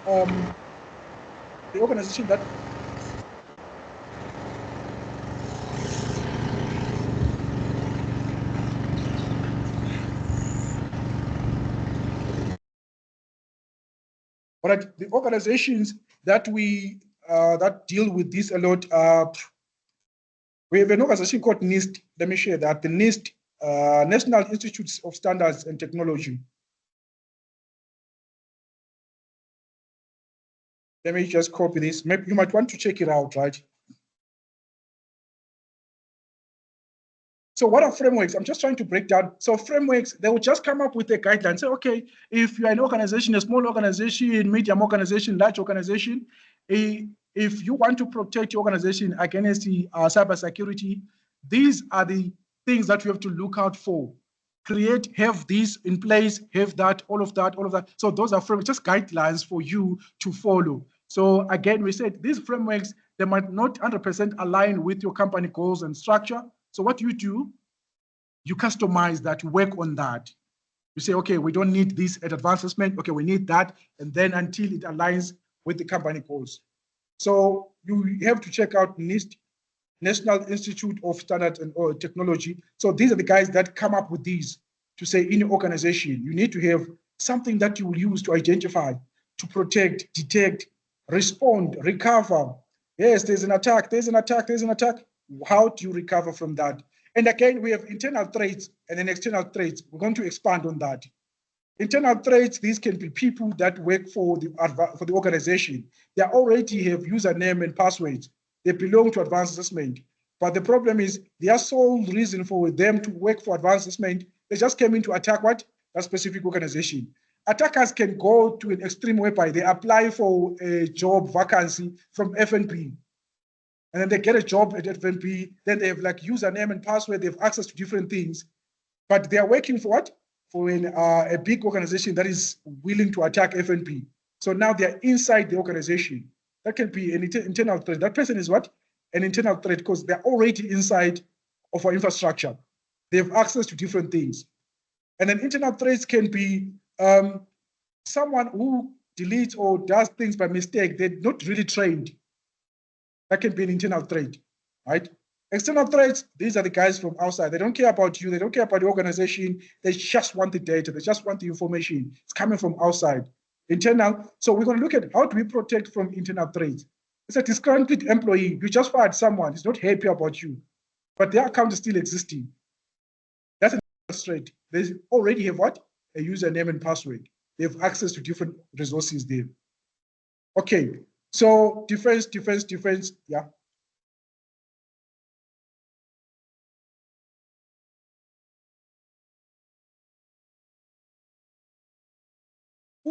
The most one that we need to protect against is internal threats. It's really difficult to detect. The person, their account is part of, as the IT department, the security operations said, we created that account for them. We granted them permissions to different things. So any activity that happens there, it might be picked up as a normal activity, nothing outside the ordinary. The firewalls and other tools, this person exists as part of this. So that's one of the dangerous ones. That's one of the dangerous ones.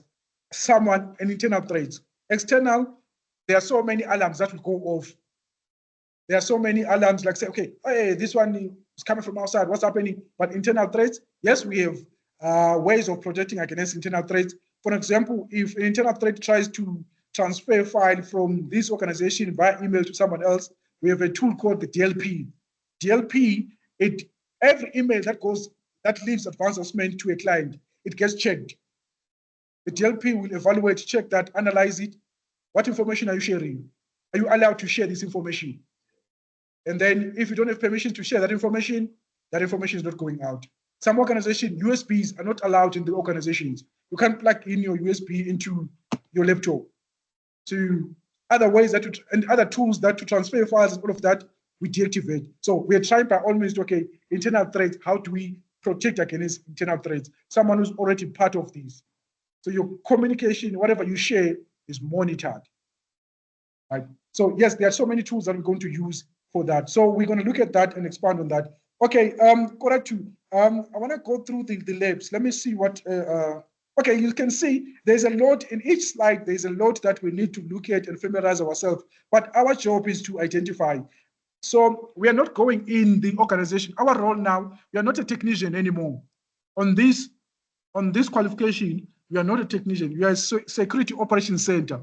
Your job is to identify, protect, detect, respond, recover.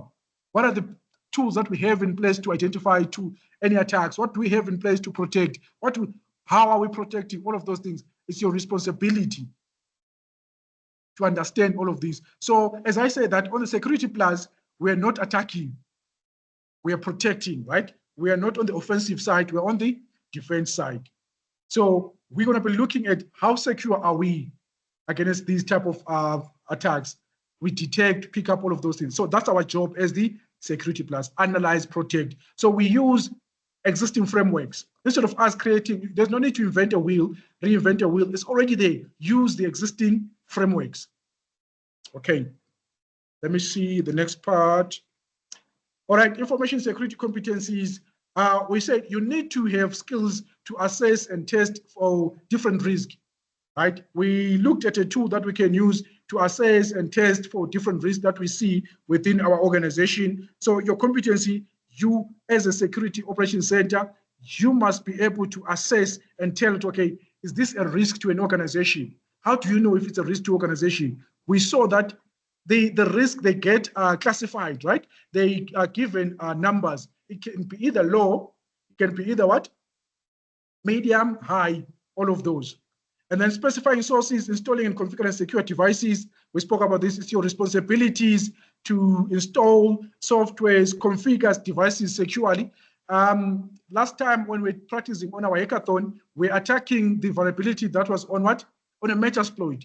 What is it that we can do to protect that Metasploit? We need to close unnecessary port. We need to deactivate that vulnerable FTP file. We need to remove it. We're able to gain access to that remotely. All of those things, it will be your responsibilities to identify them and then mitigate the risk, close that.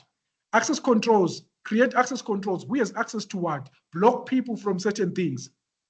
Advanced assessment, you find that a Wi-Fi in advanced assessment, there is the staff Wi-Fi. There's a staff network, and then there's a guest network. There's a reason why we have that.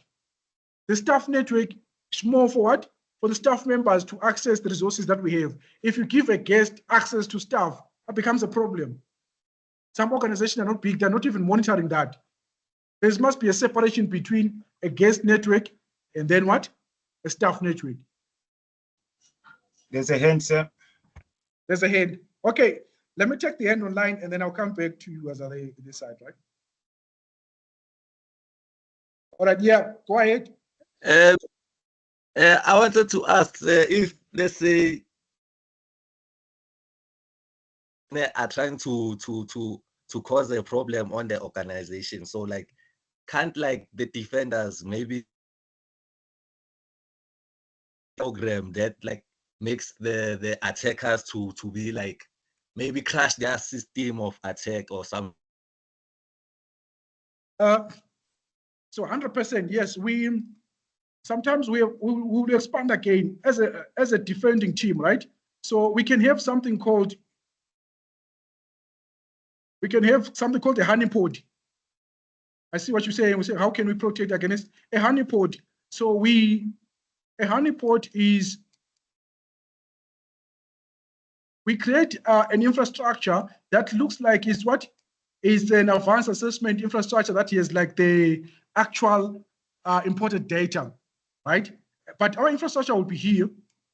And then a honeypot is just mimicking what we have this side, but it doesn't really have our sensitive information. So we create these so that when someone is trying to attack us, they have access maybe to these.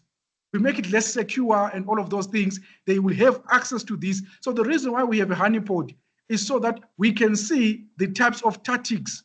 So we have what we call the TTP to answer Khotasu's question. So we want to learn how they attack us, right? We want tactics, how do you spell it? Techniques, and then procedures. So big organizations, they do have this a lot. They will create a honeypot. This is our actual advanced assessment. Someone will gain access to maybe one of our systems, and then they see the lateral, lateral movement to our honeypot. Our honeypot, it has files and all of those, like we just put some dumb information in there. The reason why we have a honeypot, we just want to see what is their techniques. How do you gain access to our system? And then once you gain access, we can analyze this. Who's this person attacking us? Where are they coming from?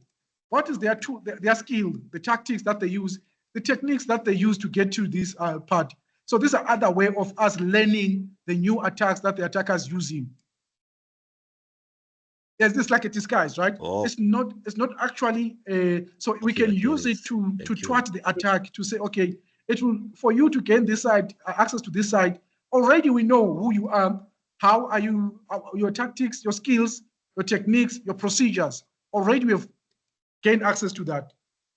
So we take these, what we learned from this side, now we apply it to our side now. Next time when you try to attack us, we're ready for you.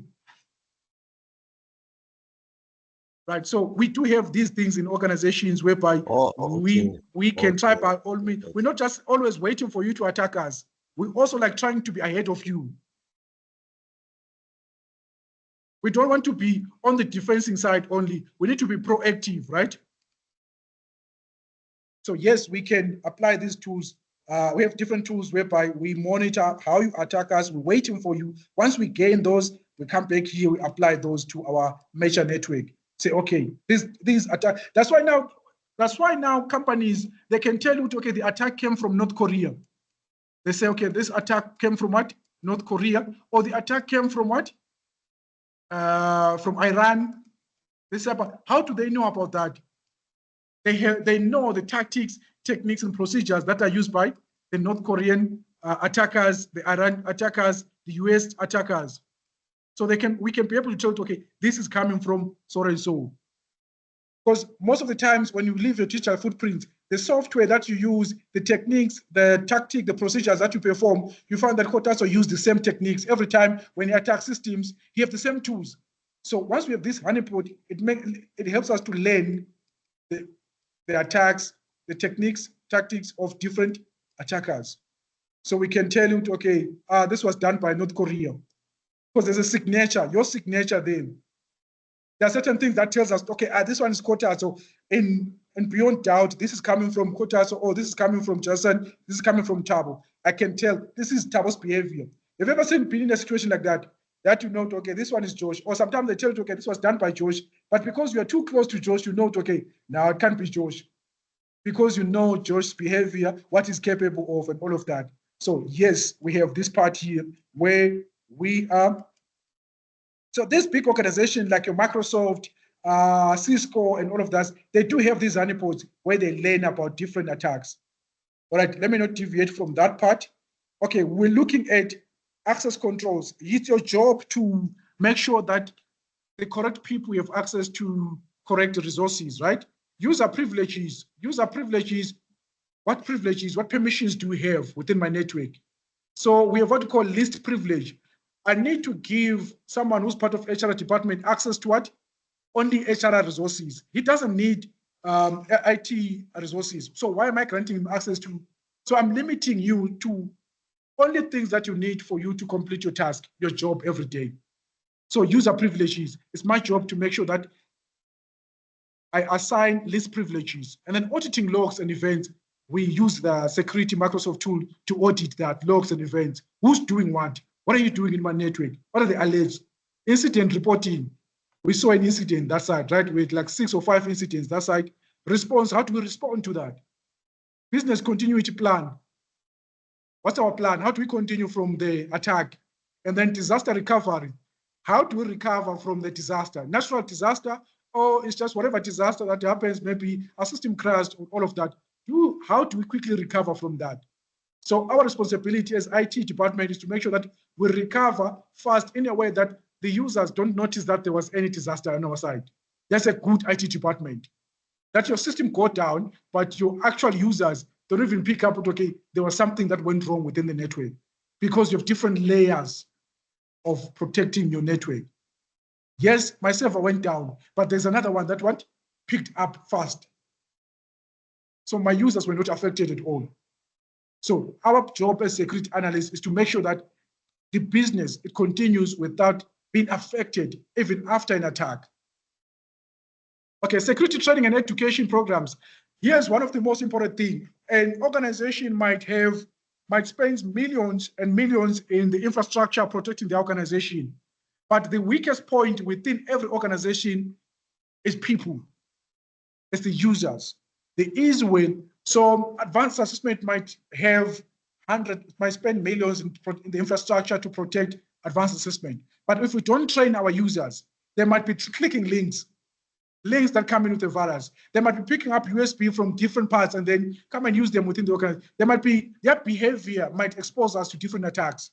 So the most important thing that we have to do as the IT department or Security Operations Center is the training. Train our people. What are the things to look out for? We have what we call social engineering attack. Social engineering attack, this is an attack where we try to exploit the trust from people so that they can release information that we need. For example, let's say I call someone else. I'm like, hey, I'm from IT department, which is Cisco, right? So we're trying to fix your account here, but we are really not we're not really getting hold of certain things. So please, can you please give us your username and password so we can really fix this one? I spoke to the IT department. Yes, they have given me that access.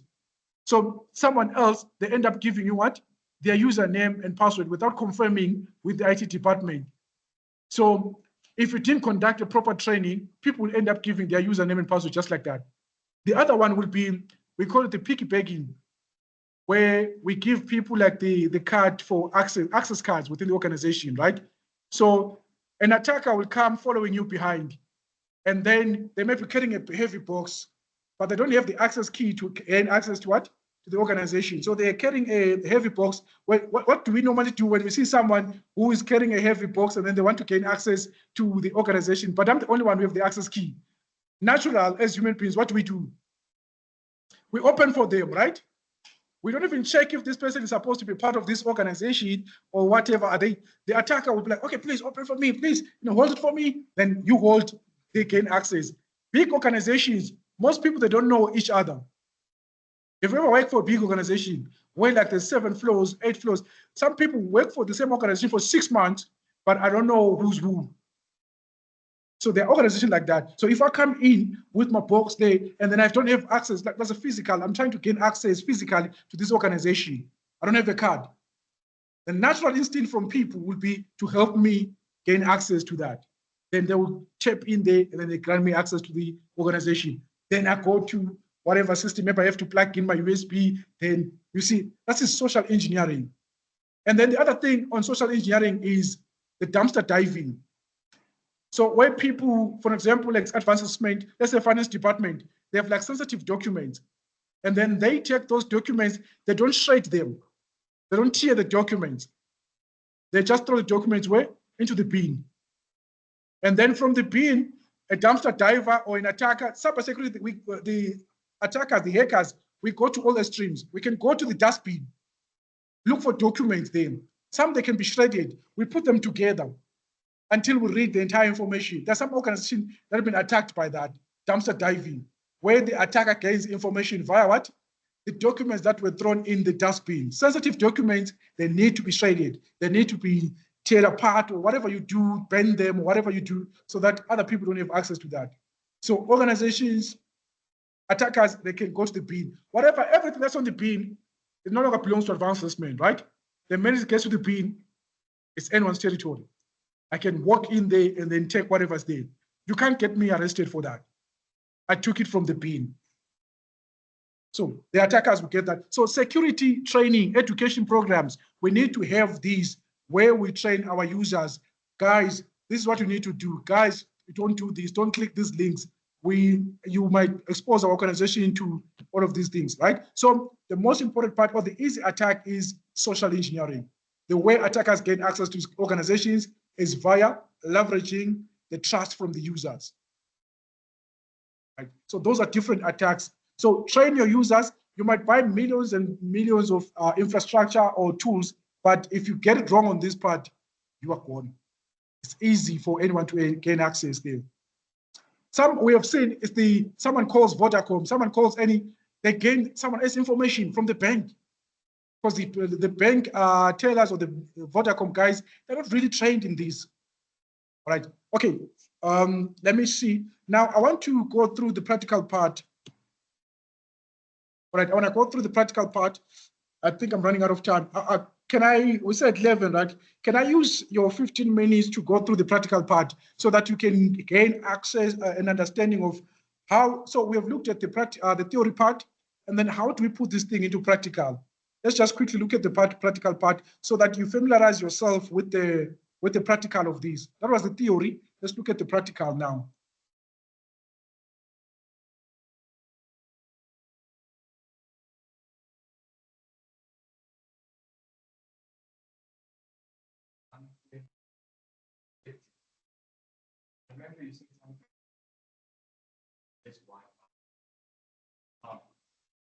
So does VLANs work with it? So the VLANs most of the times is to segment the network. So I'm trying to control the network with the noise within my network. So if my network doesn't have VLANs, the broadcast that happens within my network, it will slow down my entire network. So the VLANs part is not mainly for security. Okay, we can add also a layer of security where we have splitted. There's a VLAN 10, there's VLAN 20, VLAN 30, but mainly the VLANs are for segregating my network to avoid that broadcasting, the noise, separating so that it doesn't reduce or affect the speed of my network.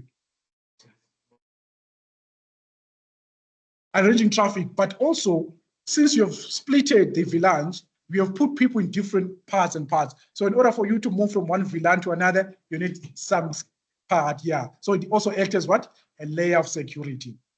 So it's not mainly measured for me to use it as a, okay, but other companies or like your PCI and other companies, they will want you to split your network, have those VLANs, because it aids that. Like some security tools would be like a deterrent. It doesn't really stop someone from attacking your network, but it slows them down. Yeah. So we're going to look at those tools, different deterrent part. Okay, I want to go to, let me not waste your time. Let me go through the practical. Let's look at the first one.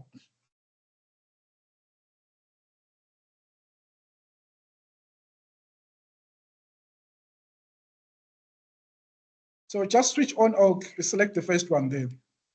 I just want you to have an idea, just in case you want to learn the second one, the third one, and all of that. So let's go through the first one and see how it works.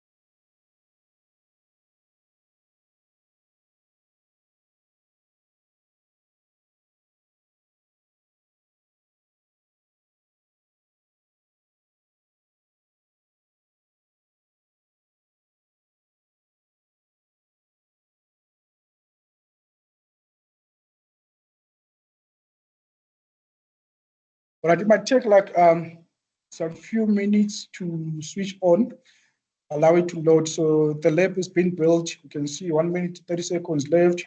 Environment is being built. So it's putting together the environment.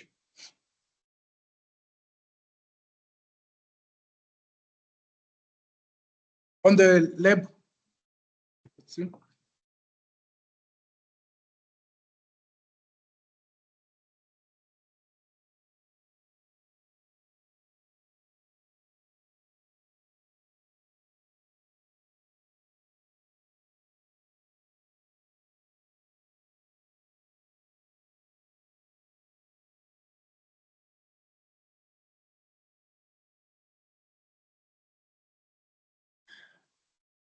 Guys, it looks like I said, did I say the first one?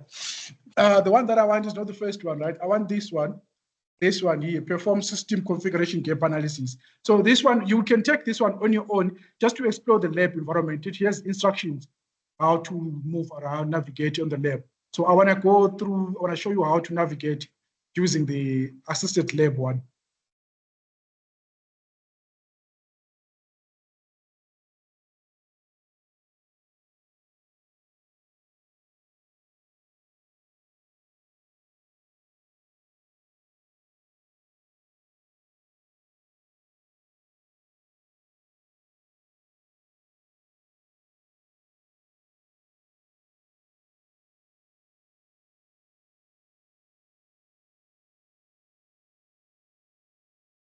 All right, it's still going on my side. Okay, looks like it's done.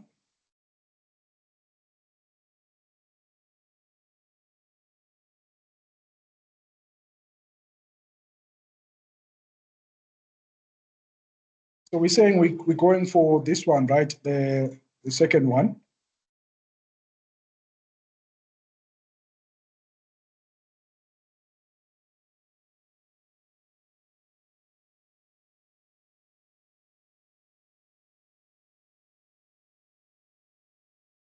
All right, the second one.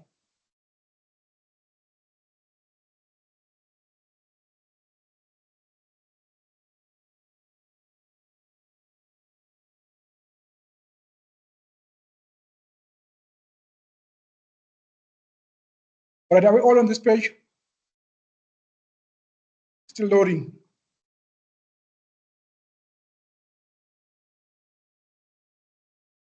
All right, let me just quickly go through it and then let's see. So here we have instructions, right? So you can see you'll be given a scenario. Let's see what's the scenario. As a security team member of Structure Inc., you are working to improve your organization's security stance. Often the best part to secure IT infrastructure starts with thorough planning and analysis. You will perform a gap analysis of the current configuration of a system against a security template. So gap analysis, so it's just a process whereby you are comparing the actual requirement of how the network is supposed to be with where you are now. You just want to see that gap analysis to see how far you are, how far from the correct procedure are you. So gap analysis, we're looking at that to see where are we now based or comparing it to the actual template. So that's what gap analysis. In this lab, you will use security templates to manage a Windows Server configuration, which will entail using the Microsoft Policy Analyzer to perform a security baseline template. So a security baseline, this is, so a baseline, we all know how a PC performs, right? That's why sometimes you are able to say, okay, my PC is performing slow. I don't know why. The reason why you're saying your system is performing slow is because you know how your system is supposed to perform, right? Or how it usually performs. So that's a baseline. You have a baseline of the standard performance of your PC. It's there. And then once it deviates from that baseline, you can easily pick up, no, today is different from how it usually performs. So also with your infrastructure, we also have what we call a security baseline. We know how our system is supposed to be, the baseline of our security infrastructure of our organization. If there's any deviation from that, we can easily tell, oh, someone changed something there or something changed on that part because we know how it's supposed to perform. Same with the performance of our laptop, performance baseline. I can tell you that today my laptop is performing slow because I know how it's supposed to perform, all right? So security baseline, our template review and gap analysis. So this activity is designed to test your understanding of and ability to apply content examples in the following CompTIA Security Plus. So you can see whatever practical we're doing here, it also aligns with the material that we have that side, what you're going to be asked on the exam. So 1.2, summarize fundamental security concepts. 3.2, given a scenario, apply security principles to secure enterprise infrastructure. Given a scenario, apply common security techniques to computing resources.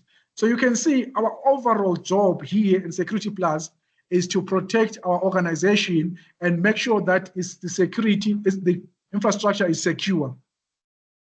So 4.4, explain security alerting monitoring concepts and tools, right? What tools are you using to monitor and your network? Summarize elements of effective security governance. Okay, so those are instructions. Instructions, you find them on this tab. Check resources here. Resources, you are given PC10. So you have PC10, that is the one that we're going to be evaluating. And then we have a username. Just in case you are asking yourself, okay, where's my username and where's my password? You find it under what? Resources there. There's your username and there's your password. Okay. And then you don't have to change anything here. This is for internet, Ethernet part, but don't change anything. So the username and password, you find it here. Instructions, let me go back to instructions. Can you check, can you see now at the bottom there, it says how many percent? 0%, right? Now task has been completed so far. So you click here, perform task. Can you see now, these are the, it says gap analysis is the act of comparing the current configuration, all right, of a system with a template. So gap analysis, so you will get this in Security Plus. You'll be asked questions, what is gap analysis, right? There will be maybe like a performance task where you are required to perform gap analysis against a template. So gap analysis is the act of comparing the current configuration of a system with a template. So you'll be given a template and then you compare how the system is currently configured with the template to see if there's any deviation, right? So configuration file, baseline, security frameworks or settings, and documentation. This is an essential operational to discover the differences between the intended or expected configuration of a system and its actual operating configuration. All right, so now here you have to type in Control-Alt-Delete, but if you press Control-Alt-Delete from your computer, it will invoke the sign out of your actual host device. So the easy way, you can click directly here. So what I mean by that, if I type in on my keyboard, Control-Alt-Delete, Control-Alt-Delete, you see what it does? It brings the lock screen from my side. So I cancel that. So if you want Control-Alt-Delete from this one, you just easily press that one there. You can see. And then if you want to change user, sometimes it might say, okay, use a different username. Currently, which is the user connected there? This guy is the user that is connected there, right? But you are required to change a user. So you can change to other user from this part. And then you don't even have to type directly there, but you can type directly. You can select the user then. It says, so number one, you read, connect to the PC10. We're already connected to PC10, right? And then it says virtual machine, says send this, we clicked that. Select other user, we selected another user. Sign in as IT admin, right? Every time when you're trying to perform a task and then you see, okay, it doesn't give you the correct results, check if you are connected as the correct user. Okay, then I press that, it taps there for me. And then what's the password for this user? There's the password there. And then it grants me access to this system. So this system is designed, it has all the tools that I need to perform this task here. Once I'm done with number one there, I can click there. You can see it says 3% of the entire task is done. It says select type text icon to enter the associated text. So every time, for example, if you want to type in something, and then it's a long text, sometimes you might be given a long text. Let's say notepad. You can click directly here. It will type something for you there. Can you see? Once I click it there, it type it for me there. And then you can click there, and then it types it for me directly there. So instead of you typing directly there, the reason why I'm talking about that is because there are parts where you might be given a long script. So you don't have time to type it directly. You can just click on it, then it will run. All right, since Chayema may be the default account, you must select other user. We have done that, right? We selected another user. And then number two says determine the build number for the Windows Server 2019 running on the PC10. So you want to find out what is the build number for this 2019 system, right? So it says go to PC10. If you click here, it will take you to PC10, but I'm already on what? On PC10. And then it says there's a tool called WinVer. The WinVer is one of the tools that we use to determine the version of our system. So you can even use it on your actual PC there. It will tell you what the version is that. So it says now, machine using WinVer, select type here to, so type here, every time when you say select type here to search, it's talking about this part here, right? Tap here to search, you select the search option, and then I type in what? Winva. So Winva is a tool that we can use even on your Windows 10, they're on your computer at home, whatever. It comes in with your Windows machine. Then I can say, what does it say I must do there? Then select Winva from this. All right, I select Winva. You see what it says there. Is it there on your machine, right? It's a tool that comes inbuilt with your Windows machine. So it shows me, okay, what's the version of my system? It's an 1809 OS build 17763.4377. All right, 2018 Microsoft Corporation. Okay. And then I've done that. I select there. And then it says the about Windows window should be displayed. Look at the second line, which reads version. That's the second line that we looked at. So now I know what version of the operating system am I using now. Okay. And then it says version there, the Windows Server 2019 version number 1809 and the OS build number are fixed for this challenge. If you perform this operation against other system, you will need to match the version. Okay, so it gives, here it will be giving you added information about what you're doing, just for you to know what's happening within this virtual lab. So I'm done with this. Managed to check that. And then it says select OK to close the about. So I can do that. Okay, and then you can see the grading at the thing at the bottom there shows me that 12% of my tasks are completed. It says, okay, now we need to start with comparing, doing a gap analysis on this machine. So I select that. Okay, but usually you select once you have completed the task, right? It says type here to search. Okay, we said type here to search is this option here. I can type in PowerShell directly there, but I don't have to. I can select it. And then it says you must run PowerShell as what? As an administrator. All right, I can right click this and then say run as administrator. It says yes.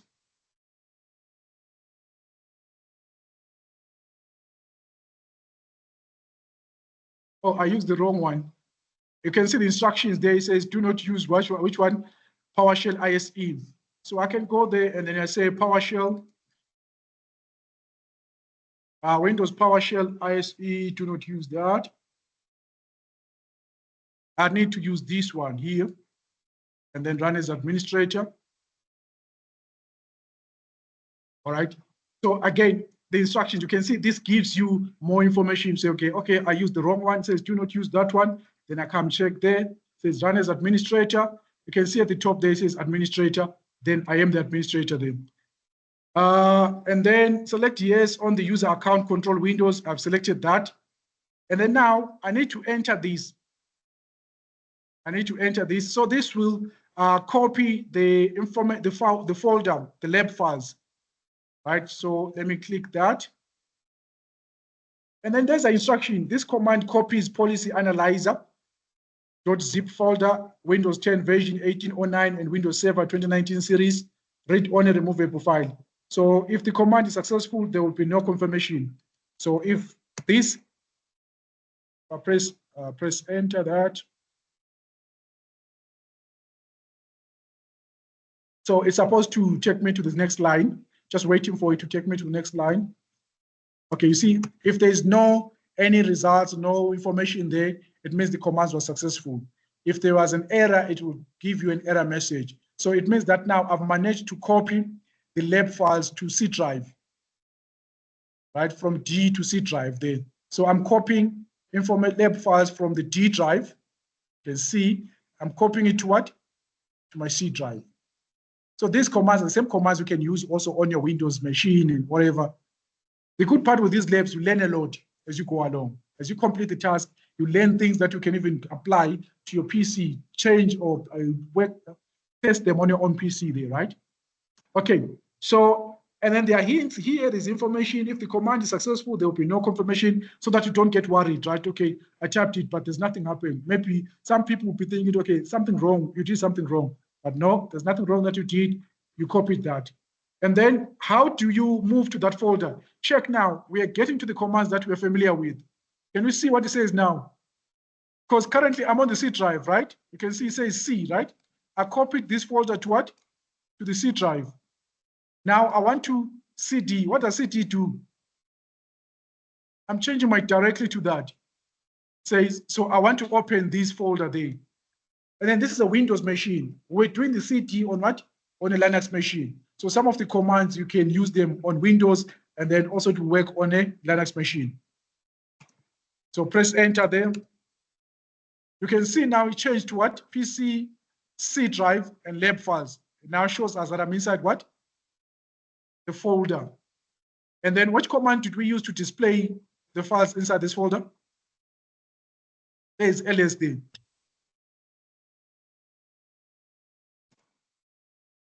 You see, again, it's the same. Some of the parts of these things, we have learned them on that week of us preparing for the hackathon. So we copied the file folder from the D drive. So also when you're practicing on your computer, you can practice this, how to copy files from one drive to another drive. This is how you do it. The same command there, right? And then you copy it there. We managed to copy it to the C drive. And then we moved from this platform to the lab files folder, and then we displayed what's inside, okay? And then let's see what's next. Oh, all right, here I'm skipping one part. It's saying, okay, you are skipping that part. Why are you skipping it? You have skipped ahead. Are you sure you want to continue all previous? Usually you need to follow all of those, but on my side, I can skip that. It can also allow you to skip, but just make sure that you don't skip so that you don't get confused. Okay, did I complete that task? Because other tasks are dependent on what? On you completing the previous one. So make sure you go via step by step there. All right, it says now enter the following command to extract the contents of the zip files. So we want to extract the contents of the zip file. What's the zip file? This zip file is the policy analyzer. So it has the template that we're going to use to analyze, right? So I want to run this. And then I can press enter. Yeah, it does this sometimes where you're trying to type at the bottom there, and then you see it's displaying stuff at the top then. All right, expand and then do that. And then the next one is to expand archive Windows baseline. So policy analyzer, and then there's a template for what? For basic baseline analyzer. Let me see if I can download that. All right, it's copying, it's doing that, and then I can press enter. As long as you're not getting any error message here, it means it successfully conducted the task that you were doing, right? As long as there is no error message. Okay, and then enter the following command to open the policy analyzer application. We're extracting the folders, right? We're extracting, it was a zip folder. So this command was extracting. Now we need to open. Enter the following command to open the policy analyzer.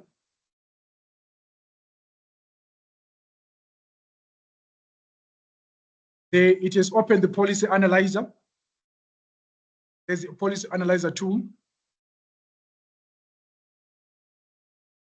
So what we're doing here is, us as a security analyst, we are analyzing the security posture of our organization. We're trying to see this server, this PC, PC10, or the servers that we have, are they compliant? Are they still having the correct configurations? Did they deviate? So we want to analyze that.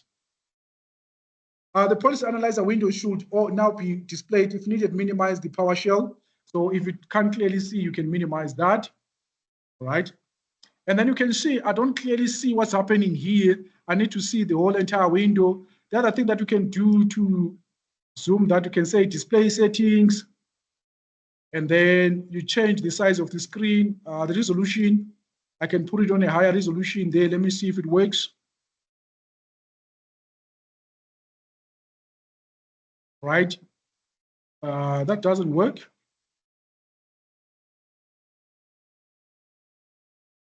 All right, last time it worked. Okay, I'll see what else I need to do there.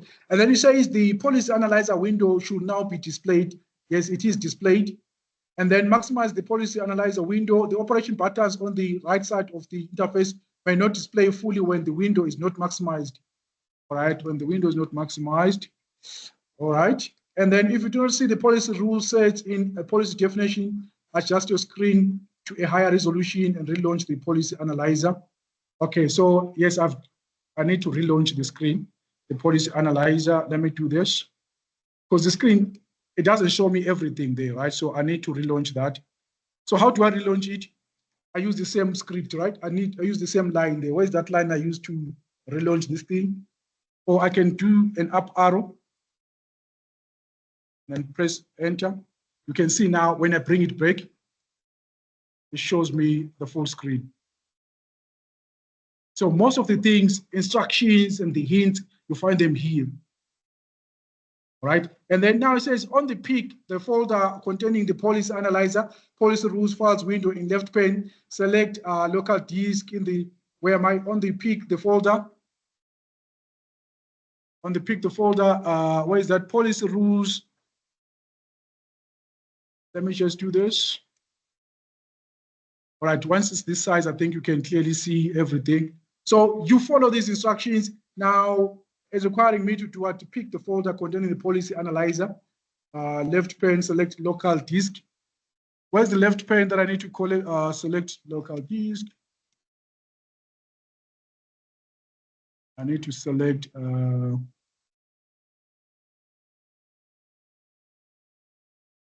All right, so I need to add. Where is that part? On the pick the folder containing the policy analyzer.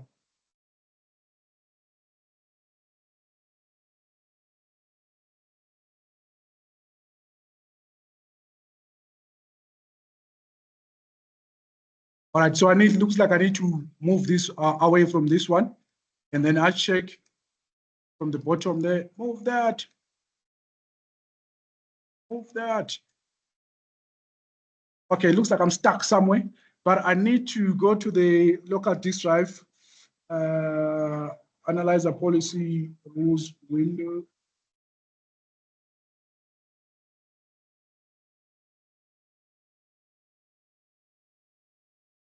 Come on.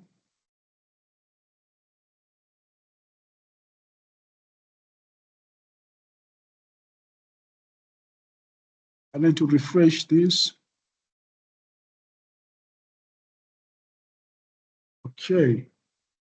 I'm trying to see, where am I now? I need to analyze the local drive. Where's my local drive? Now, in the left pane, select local disk in the left right there.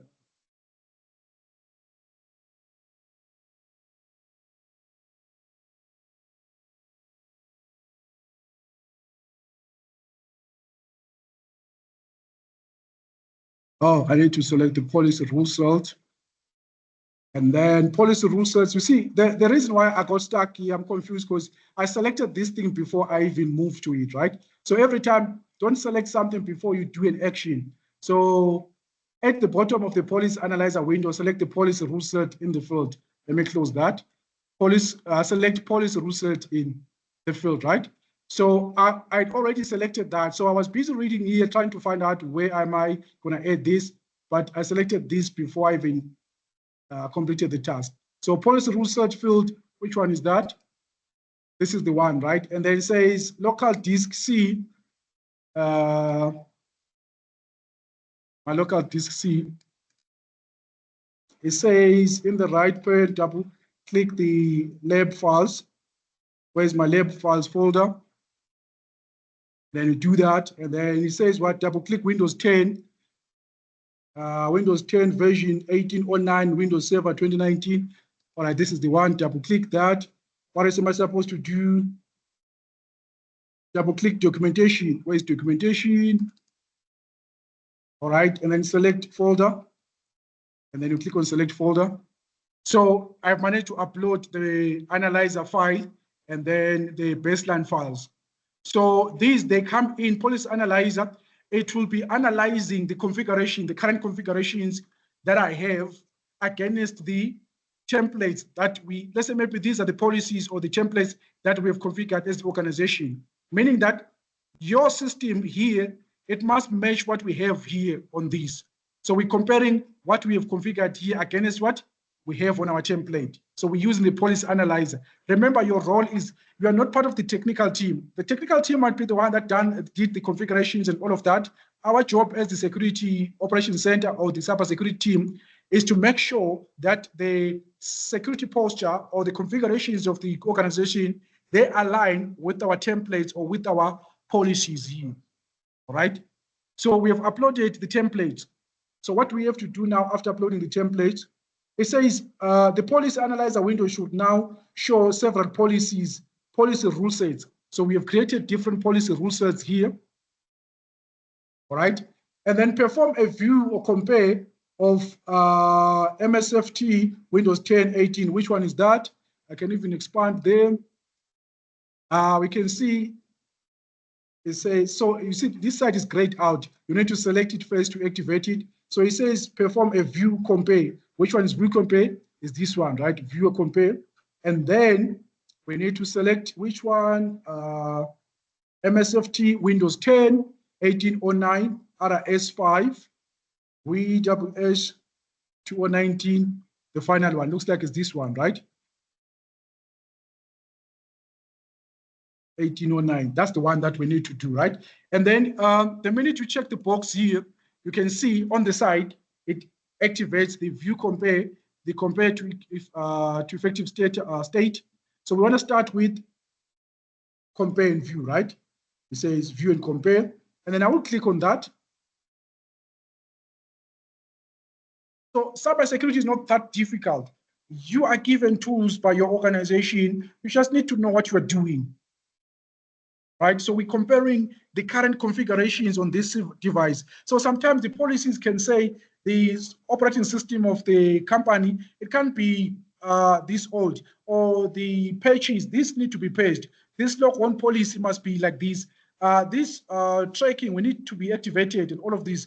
So we are checking that, did the IT department, did the technical team configure these? So we're comparing against that. You can see this side, it will show you success or fail. It's a success, it means that, okay, it's all right, and all of this. So again, we'll send the template to IT department, to the technical team. Say, hey guys, user account management, there is a success and failure. Okay, something needs to be done. Okay, there's a failure, account lockout. What is account lockout? It means that if someone tries to log into this specific system, maybe for 3 times, and then the system fails, or they get the username wrong, it must lock them out for about what? 15 minutes, 20 minutes, 1 hour. If that is not active, it says, okay, account lockout policy is not set there. It's not configured. So instead of you going through the system one by one, checking this one by one on the system, what you do is, we're given a template, you run the automated system, and then it will pick up and say, okay, this one is a failure. What is this? Detailed file share. The file share, there's something is wrong. You can click on it. It shows you how is this supposed to be done there. Let me focus on the lockout, account lockout. Let me see. You click on it, right? And then it shows you at the bottom there. It says policy path, advanced audit policy configuration on the GPO group policy. It says option, it failed. Okay. Computer, Windows 10, 80, computer, what, and then what's the other information? Volume low, default success. So it gives you detailed information about what needs to be done there. So there's a failure. The IT team needs to configure this, the lockout, that if someone tries to log into this device and then they get the username and password wrong for 3 times within a short space of time, lock them out for 15 minutes, 20 minutes, depending on what the policy says. Yeah.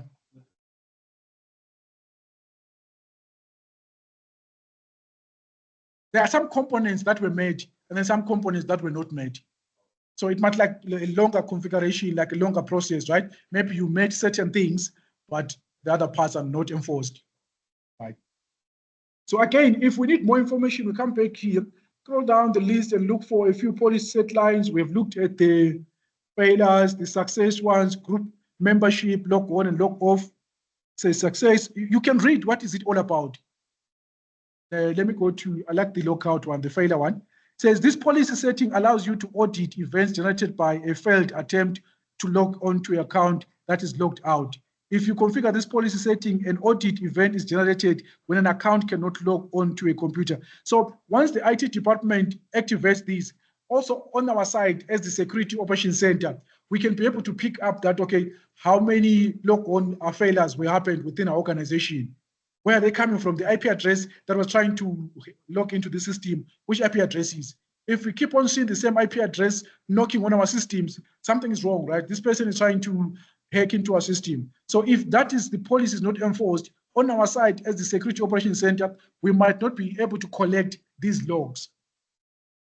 So it's the job of the technical team to make sure that this is done. So on our side, we'll take the results.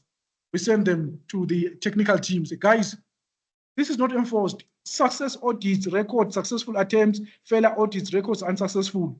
So you can see it says we can't record successful and unsuccessful login failures, of which it is very important for us as the cybersecurity analyst to be able to have that information. It tells us, okay, how many attacks, how many login failures, who's attacking us, how many times are they trying to attack us, you see. But if we don't have that, it becomes a problem. All right, guys, it's 11:35. I requested for your, was it like 2 hours from 1911, but I've overlapped to 11:35. It's a lot that needs to be covered in the cybersecurity, but the good part of it, as you go through the theory that side, something might not make sense at all. It's okay. If it doesn't make sense at all, you come to this side, you do it practical. At the end, it will make sense. If again it doesn't make sense, check out the videos. Those guys that side on the videos, they might explain, okay, what is this? What are you doing exactly there? Something, if there's no clarity in all of the parts that you've gone to, we have gone through the practical, we've gone through the theory, you come to me, drop me a message and say, okay, I'm trying to do 1, 2, 3, but it's not going through, like I'm not getting the results that I'm looking for. What is it that I need to do? Or what is it I'm doing wrong? Then we look at that, we fix it.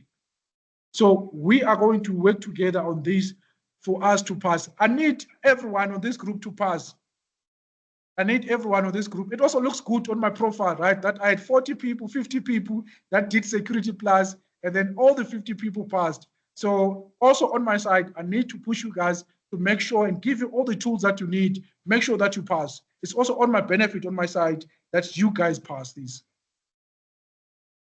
The tools are there, the material I've given you, everything.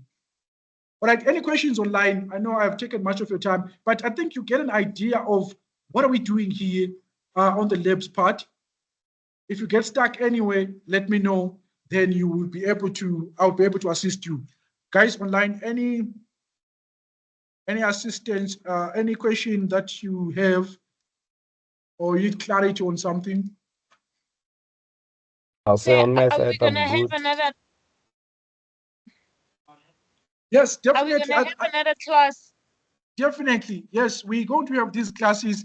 But what I need from your side is you go through the material, maybe let's say module 1 or lesson 1, lesson 2, lesson 3. Then when we meet, we look at that that lesson again as a group in class again and say, okay, you might have questions and say, okay, I saw something like this. How do I do 1, 2, 3? Or this topic, I didn't understand it. Can you please expand on that particular topic? Then we'll definitely have other classes again. So we will agree on a date and time that works for everyone. And then we say, okay, let's do that on that specific day.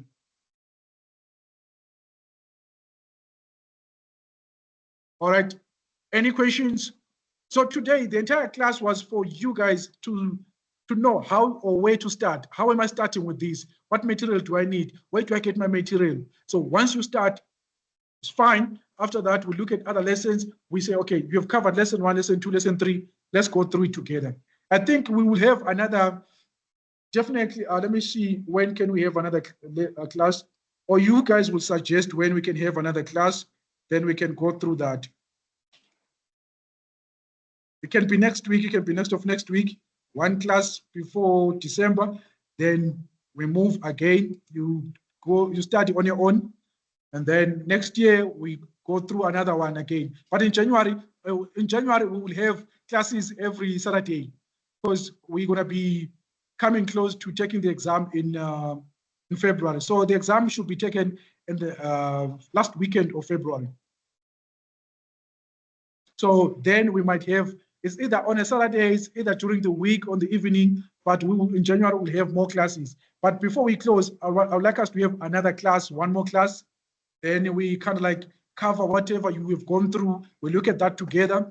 And then next year, we're going to have more classes again. All right. can I close? We're done for today, right?